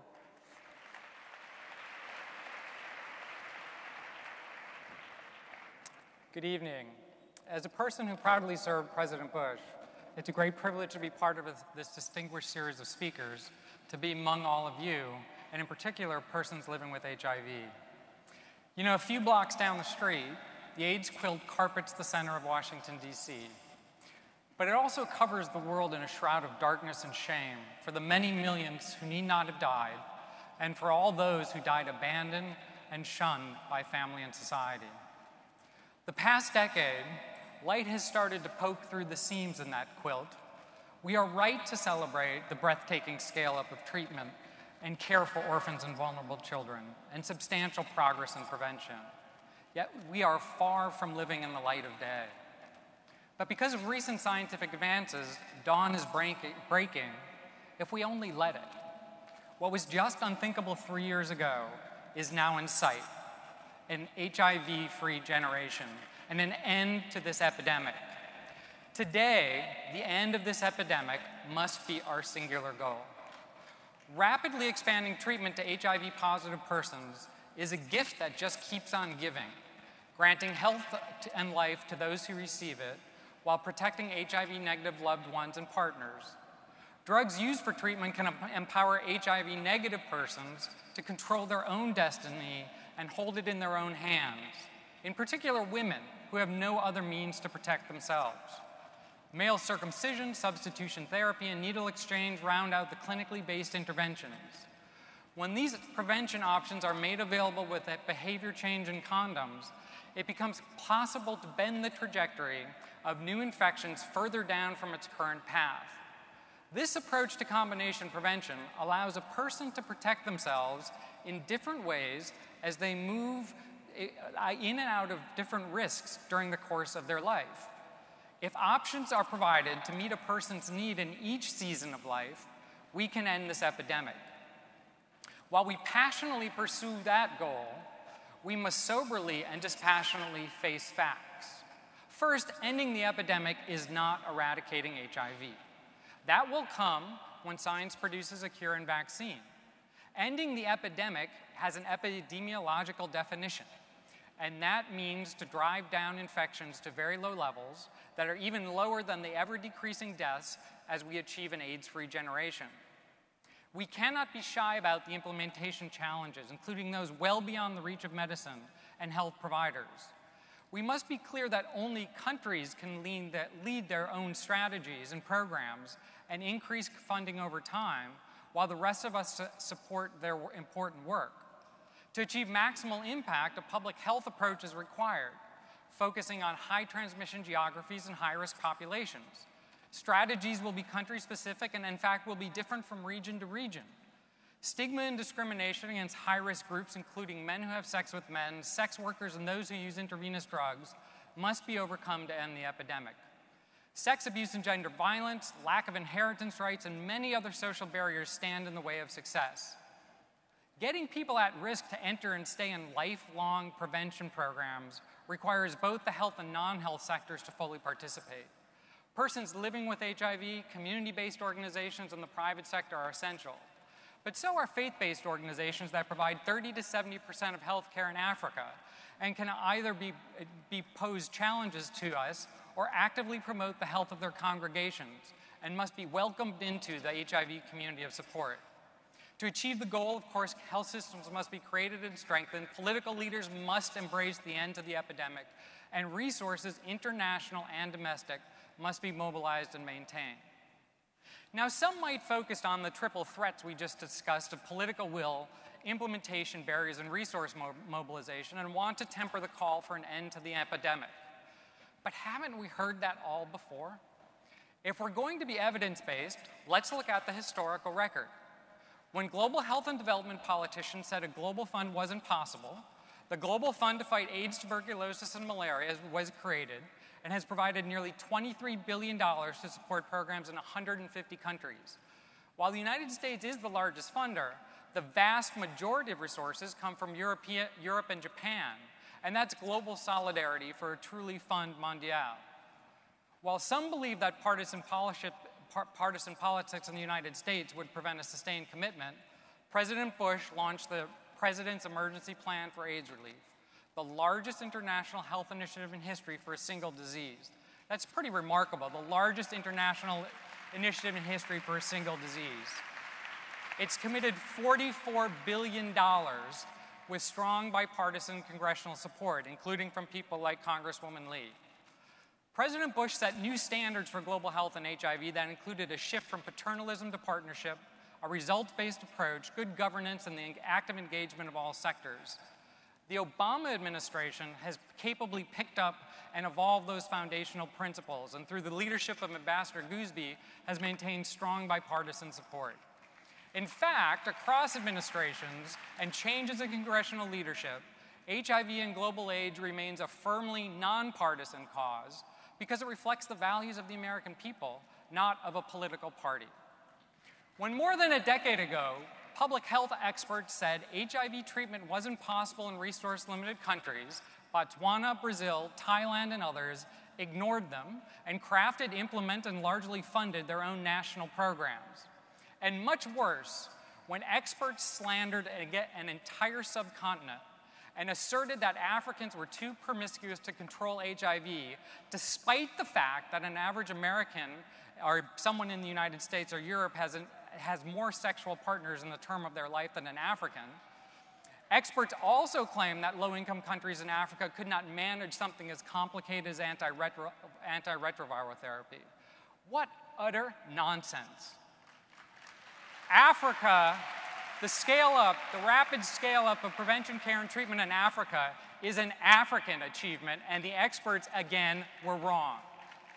A lasting legacy of the response to HIV is that for the first time in the history of global health, international partners supported chronic care programs, which is truly remarkable, creating a platform for tackling other health needs. While we must remain focused on ending the epidemic, we can also begin to address the health of a person. The Pink Ribbon, Red Ribbon initiative, led by the George W. Bush Institute, the Obama administration, nice bipartisanship, UNAIDS, Susan G. Komen for the Cure, and many private partners, is supporting several African countries to vaccinate young girls against human papillomavirus and to screen and treat for cervical cancer, the leading cause of cancer death among women in sub-Saharan Africa, largely because it's effectively an opportunistic infection of HIV, and is also beginning to address the stigma and discrimination of cervical and breast cancer, similar to what we had to do with HIV decades ago. The historical record's pretty clear. We can hide behind challenges and pessimistic experts as an excuse for inaction, or we can face them and get on with the business of saving lives and ending this epidemic. History sheds more light on the path forward. In the earliest days, the darkest days of this epidemic, it was the sick and the dying, those who loved them, and those they loved who fought for their lives. Anger and fear created needed division and discord to force action. In the United States, doctors had to be sued to care for those in need. In some countries, governments were sued to provide medications. But amid the discord, a community of compassion came together to carry and care for each other. From the collision of seemingly polar opposites of discord and solidarity, something far more beautiful, something far more powerful was born. When the Bush family visited Zambia last December, they went to the PEPFAR-supported program Chikumbusho, which means remembrance. One woman told her story, which sadly is far too common a story. She's HIV positive, and when her husband died from HIV, she was first mistreated by his family, often left with nothing to eat, and ultimately was turned out of her own home with her son. Through Chikumbusho and the community there, the family received support, love, the child was educated for free, and she learned to sew, eventually starting her own successful small business. Meanwhile, the family that had disowned her fell on hard times. She took them in and now houses, feeds, and cares for them in her own home. From tragedy and inhumane treatment that no one should experience, this woman and her son felt the warm light of community and became beacons of redemption and forgiveness. The moral force of millions of similar acts of carrying each other has such a strong gravitational pull that the community of support for HIV has grown and grown and grown, from person to person, from village to village, and city to city, from nation to nation, and to the community of nations. But there are still many not in the community of support. It has not grown enough. When President Bush announced PEPFAR, he said that we could not let tens of millions die when we had the scientific knowledge to save them. Science has now given us the tools to end the epidemic. The path ahead is difficult, but it is no longer unending. If we unite and ever expand the community of support around the vision of an end to the epidemic, if we refuse to be sidetracked by discord and division, no challenge of political will, implementation, or funding can stand in our way. They didn't 10 years ago, and they won't today. In fact, it is the possibility of ending the epidemic, the possibility of saving millions of lives and tens of billions of dollars that will galvanize political support and mobilize resources. Now, some in this room might be fatigued by the years of discord. Some in this city and in capitals around the world are fatigued by the discord and the money and the focus on HIV/AIDS. Some are fatigued by the challenges ahead. For those who are weary, let's carry each other. Because brothers and sisters, we must carry each other. Let's carry each other in remembrance and honor of those who have died. And at least in our hearts, from the edges of the AIDS quilt, let's add a panel for every life that is saved, for every infection that is prevented, and for every child that is cared for. Let's complete the work they started, and from the quilt of remembrance, create a tapestry of life. Together, let us end this epidemic. Thank you.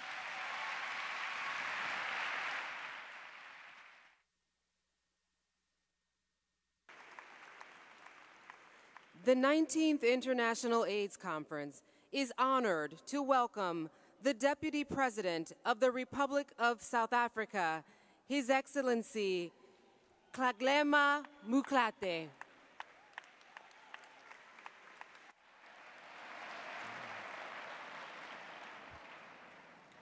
Your Excellencies, esteemed guests, ladies and gentlemen, and dear delegates, I wish to thank the organizers for inviting me to this 19th International AIDS Conference that aims to help all of us find better ways and means of responding to the HIV pandemic. I would also like to express gratitude to the government and people of the United States of America for graciously hosting this conference and for their generous contribution to the fight against HIV through the President's Emergency Program for AIDS Relief and their contributions to the Global Fund for AIDS, TB, and malaria. The magnitude of this gathering shows that HIV pandemic remains one of humanity's greatest challenges, requiring a common front and commitment from all of us, as demonstrated by thousands of delegates representing people living with HIV, health workers, scientists, philanthropists, volunteers, and many others. It is such commitment, solidarity, and collective strength that will help us realize the theme of this 19th International AIDS Conference, namely, turning the tide together. Ladies and gentlemen, acknowledging that sub-Saharan Africa remains the epicenter of the pandemic, and further acknowledging the multi-dimensional nature of the pandemic and the social determinants driving it, the African Union has reaffirmed its commitment to strengthen the response on the continent through the adoption of and the implementation of the AU roadmap. The African Union heads of states adopted a roadmap on shared responsibility and global solidarity for AIDS, TB, and malaria response in Africa during their meeting last week. The roadmap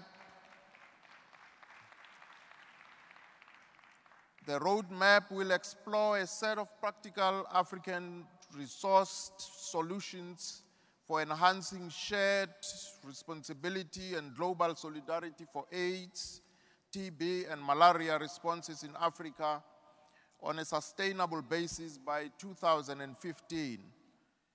It will focus on 3 strategic pillars, that is, diversified financing, access to medicines, and enhanced health governance.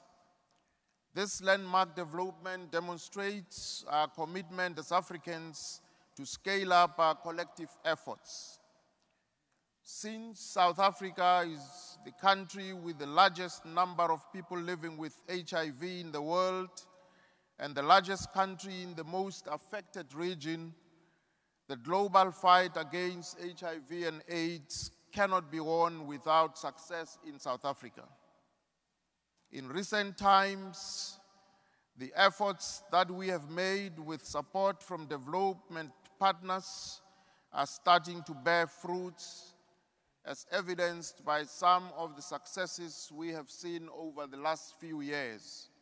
Among such achievements are the following. We have 1.7 million people on treatment. 20 million people have been tested for HIV during a year-long testing campaign.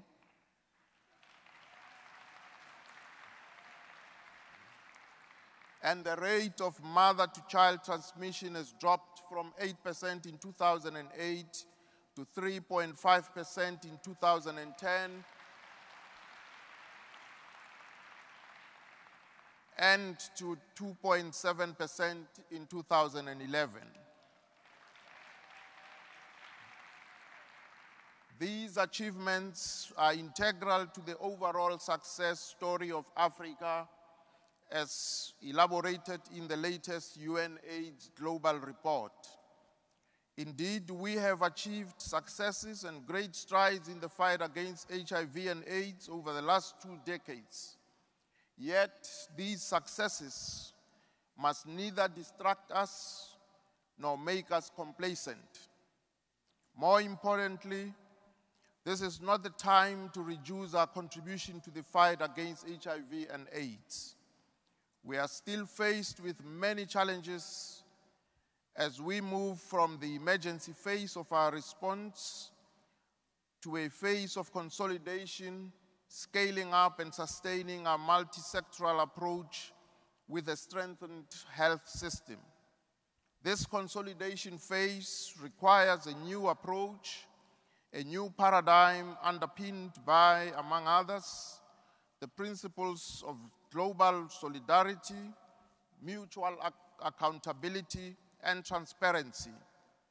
To give effect to these principles stated above, we need better coordination of the global health architecture, predictable, sustainable financing for HIV response, good governance and oversight with regard to appropriate use of resources, decisive action in dealing with the social determinants of health, and legal frameworks which are responsive to the human rights ethos.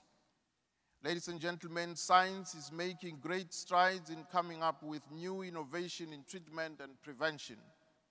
The question is how countries can be assisted to rapidly integrate and implement new innovations into their programs in a sustainable manner.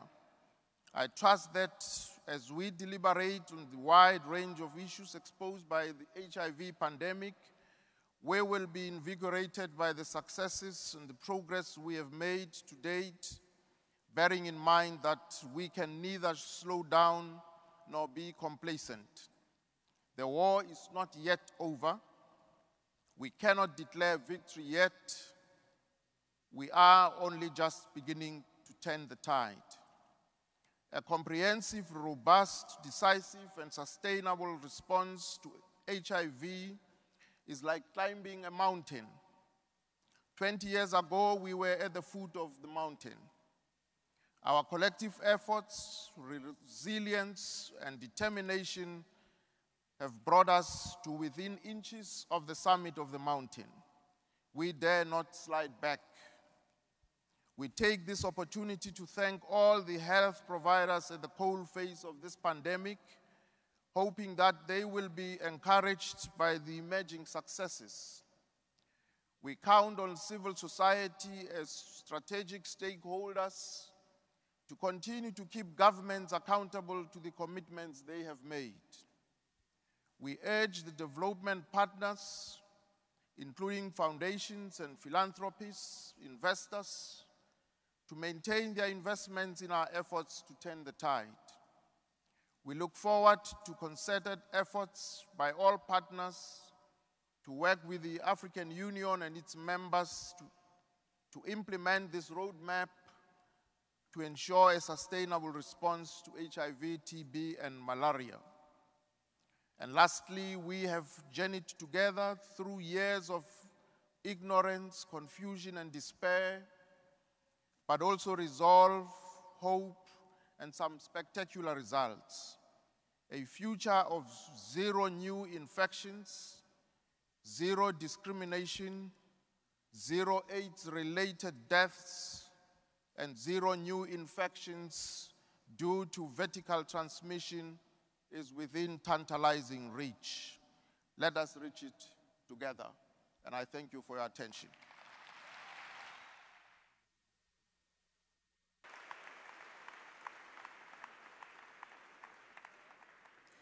Please welcome Professor of Epidemiology at Johns Hopkins University and incoming President-elect of the International AIDS Conference, Dr. Chris Byrer.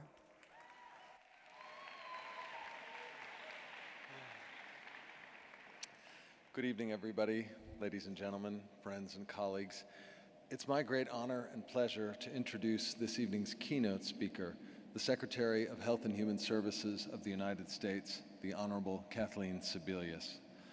Secretary Sebelius was sworn in as the 21st Secretary of the Department of Health and Human Services, HHS, on April 28, 2009.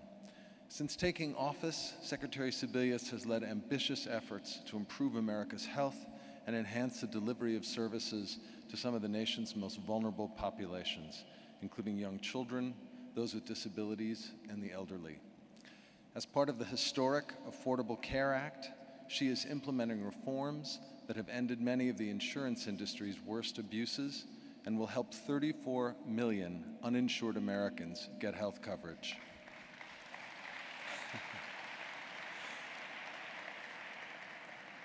She is also working with doctors, nurses, hospital leaders, employers, and patients to slow the growth in healthcare costs through better care and better health.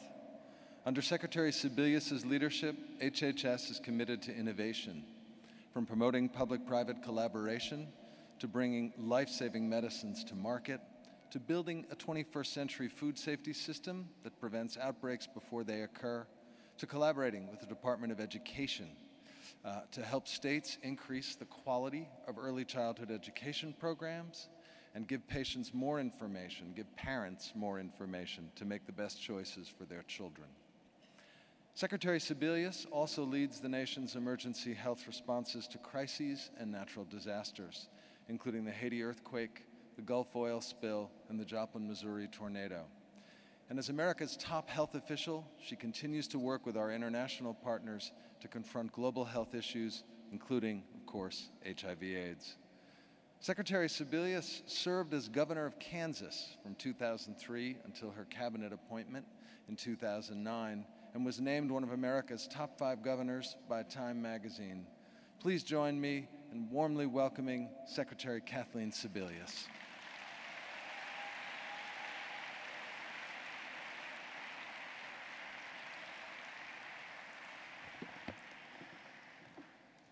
Good evening, everyone.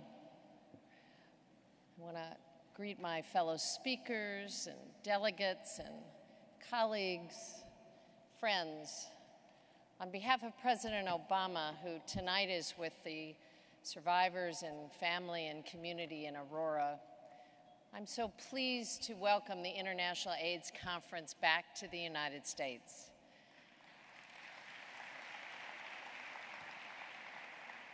And I'm particularly proud to be part of an administration that respects and celebrates diversity, not just in words, but in the people appointed to high positions. I want to give a special welcome to those living with HIV/AIDS who've traveled here from around the world. As has been said over and over tonight, the HIV entry ban was a bad policy based on faulty science that ran contrary to America's deepest values. And we're so proud that the Obama administration overturned it, and we're proud to be your hosts once again.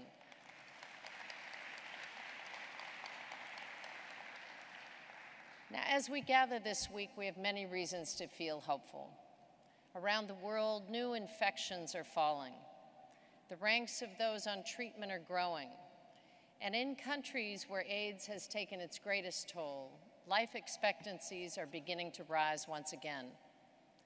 In the United States, infections among injecting drug users have dropped more than 80%. Pediatric cases of HIV are down more than 90%. The last time this conference was held on American soil 22 years ago, there was no effective treatment for HIV.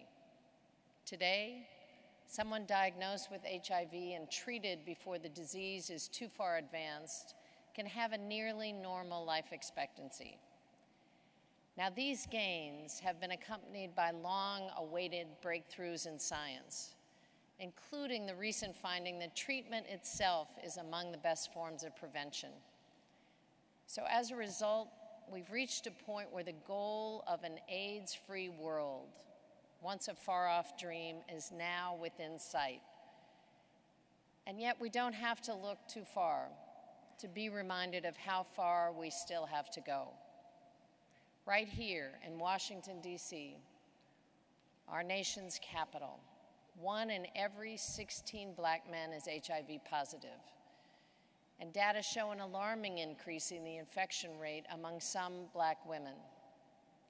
Nationally, our HIV infection rate has stopped falling and is actually rising among young gay and bisexual men. And millions around the world living with HIV are not getting the antiretroviral treatment that could save their lives. So we've come together this week because we know that now is not the time for easing up, slowing down, or shifting our focus. If we are going to reach our ultimate goal of an AIDS-free generation, we must all challenge ourselves to do more, to reach even more people, to make programs even more effective and accountable, to push the boundaries of science even farther. Now, for President Obama, that's meant starting from day one to build on the extraordinary legacy of PEPFAR, left to us by President Bush's administration. PEPFAR needs to be celebrated as one of the great health success stories of the 21st century.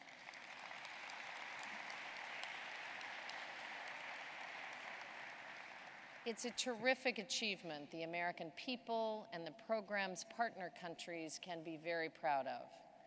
But our task is to make it even stronger. Under President Obama, we're on pace to achieve an ambitious goal of reaching an additional 2 million people around the world with life-saving treatment by the end of 2013. And at the same time, we're putting a renewed focus on the key combination prevention interventions that have proven most effective in combating HIV. And we're also looking to the future and strengthening partnerships with local governments and other organizations to ensure our efforts are sustainable and have a lasting impact. I'm proud that about half of the treatment in PEPFAR is supported by our department's Centers for Disease Control and Prevention, mainly through local partners, including ministers of health, which can often achieve better results at lower costs. I want to personally thank our colleagues at USAID and the Department of State for their terrific partnership, and certainly to Ambassador Gooseby for his tremendous leadership.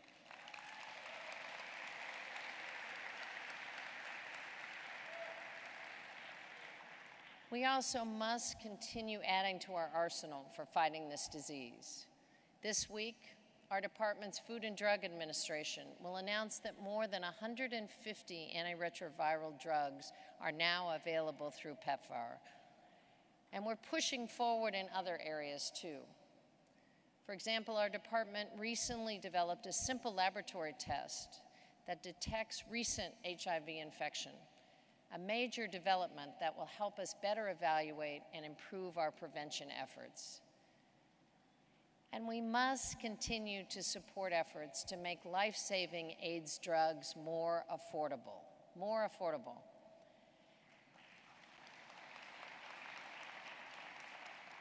Now, one of the most important developments of the last decade is the drop in price of generic AIDS medications from what was $10,000 a year per person to now as little as $85 per person in some countries today. But there is, yes, and that's a good, from $10,000 to $85 is a big step.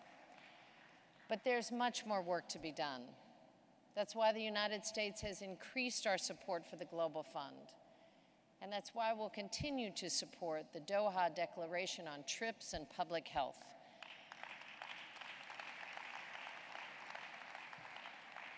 Which affirms countries' right to protect public health, including through the flexibilities afforded by the TRIPS agreement. Now, here in the United States, there's much work to be done also. When we work with countries through PEPFAR, the first step is to establish a comprehensive national strategy. But until President Obama came into office, we had never taken that basic step right here at home. And now we have.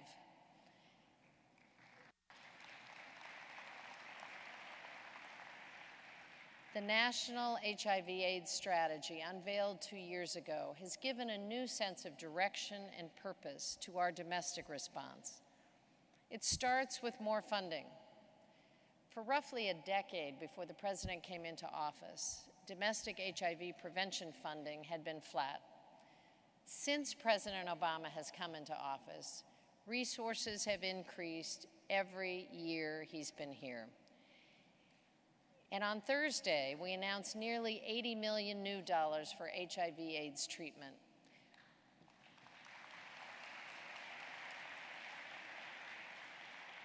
That will help us expand care for 14,000 new patients, and states tell us that's the amount needed to allow them to fully clear the ADAP waiting lists, and that's a big step.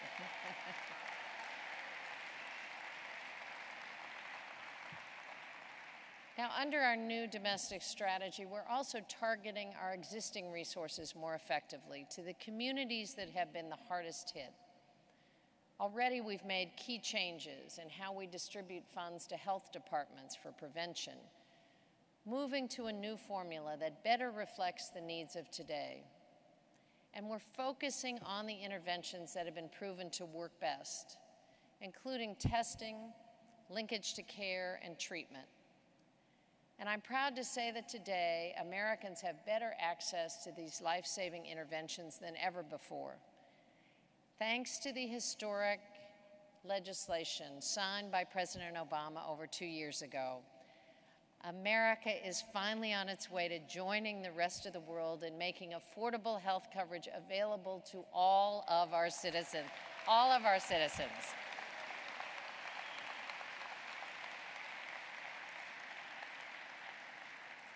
And with that comes the outlawing of the worst abuses of the insurance industry that often sought to lock people with HIV/AIDS totally out of the insurance market, to put a cap on their coverage or cancel their care without cause. And yet we know it's simply not enough to make HIV testing and treatment more available. Too many people are still slipping through the cracks. We can do better. We must do better. Just last week, I visited an organization called the Community Education Group, just a few miles from here. And they're getting some really impressive results with their approach to HIV testing and treatment. When you get tested, instead of just handing patients a referral slip when they get a positive result, they immediately schedule a doctor's appointment for that day or at the latest the next day. Then they provide transportation for the first 5 visits. And if someone stops going, they come find them and have them come back to treatment. Now, nationally, our linkage to care rate is just 77%. With CEG, it's up above 96%, which is a huge step forward. What we know we need to do is scale up proven practices that help close the gap between testing and treatment. And we have to recognize that the healthcare system can't do it alone. The key intervention that helps someone stay on their HIV treatment might be substance abuse counseling to help deal with an addiction. It might be protection from an abusive partner. It might be an education campaign that helps reduce homophobia or promotes gender equality. So our goal has to be to do whatever is necessary to get and keep people in life-saving treatments. Perhaps the most important principle in our national strategy is one we've been reminded of over and over again in our response to HIV/AIDS. None of us can do this alone. And that's why we're making a new effort to reach out to community-based organizations, to business leaders, to foundations, to NGOs, to faith organizations, and others. And this evening, I'm proud to announce 4 new public-private collaborations that make it easier for Americans to get HIV care. First, we're launching a partnership with Walgreens to begin a 3-year trial exploring how pharmacies can help their patients stay on medication. Second, and that's a good deal. Second, we're working with Medscape, the leading provider of online continuing education for U.S. clinicians, to create new training programs to help our healthcare providers better understand and address the needs of their patients with HIV.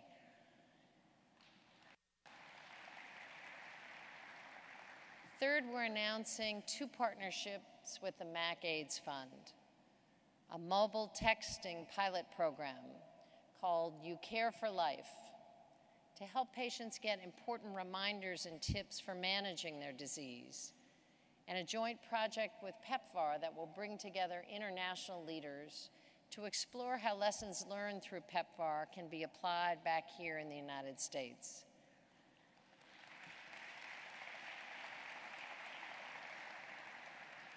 And finally, we've joined together with the 8 largest AIDS drug companies to create a single application form for AIDS medications offered through their patient assistance programs.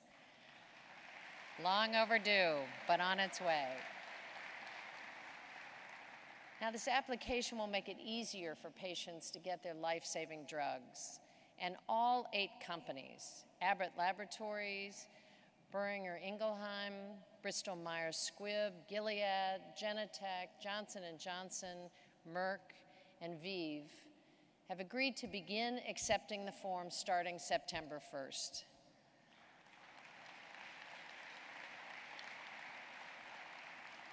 Now, I want to thank all of these partners for stepping up. We're going to continue to seek out new public-private collaborations that will help us beat this disease. The unifying principle behind all these efforts, at home and abroad, is that they're guided by science and evidence. I'm so proud of the leading role that America's National Institutes of Health have played in the research breakthroughs that have brought us within the sight of an AIDS-free generation.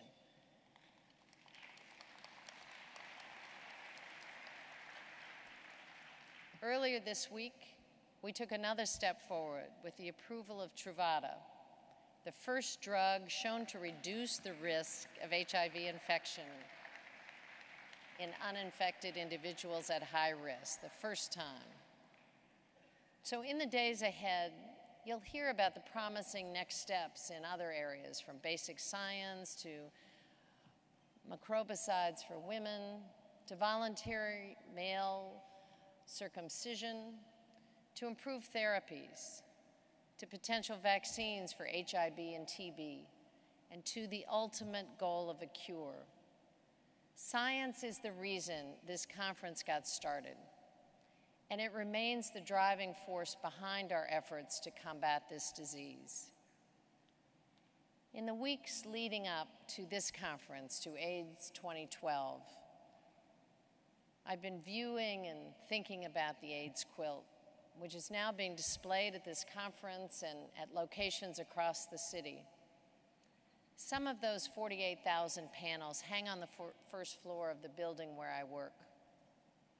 The panels are personal, covered with photos, family jokes, love letters, prayers, and doodles, from the careful cursive of mourning parents and partners, to the crooked block letters of children too young to fully know what they've lost. Many of those individuals memorialized designed their own quilt pieces as one of their final acts before succumbing to a disease that was at one time a certain death sentence. If we were to gather all those people together and tell them about all the progress we've made in the last 2 decades, about the scientific breakthroughs, about the millions now on treatment, about how people can now live long and productive lives with HIV, I think they would say, you've done a good job. But then I think they'd immediately say, how could we have effective care and treatment but still have millions of people living with HIV who go without it? They'd ask how we could have done so much more understanding of prevention and still have millions of new infections every year. And they'd ask what we're doing to make sure that HIV is no longer a death sentence for anyone, anywhere in this world, for anyone.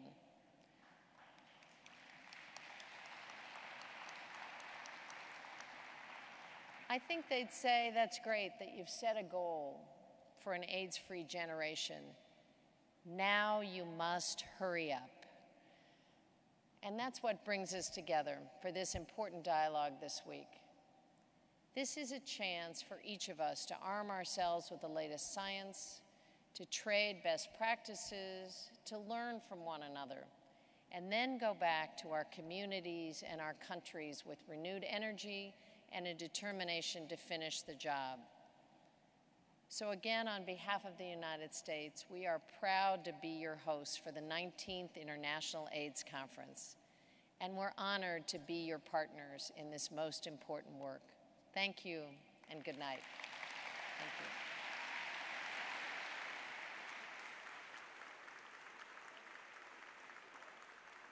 you. Ladies and gentlemen, this concludes our opening session. Have a good evening.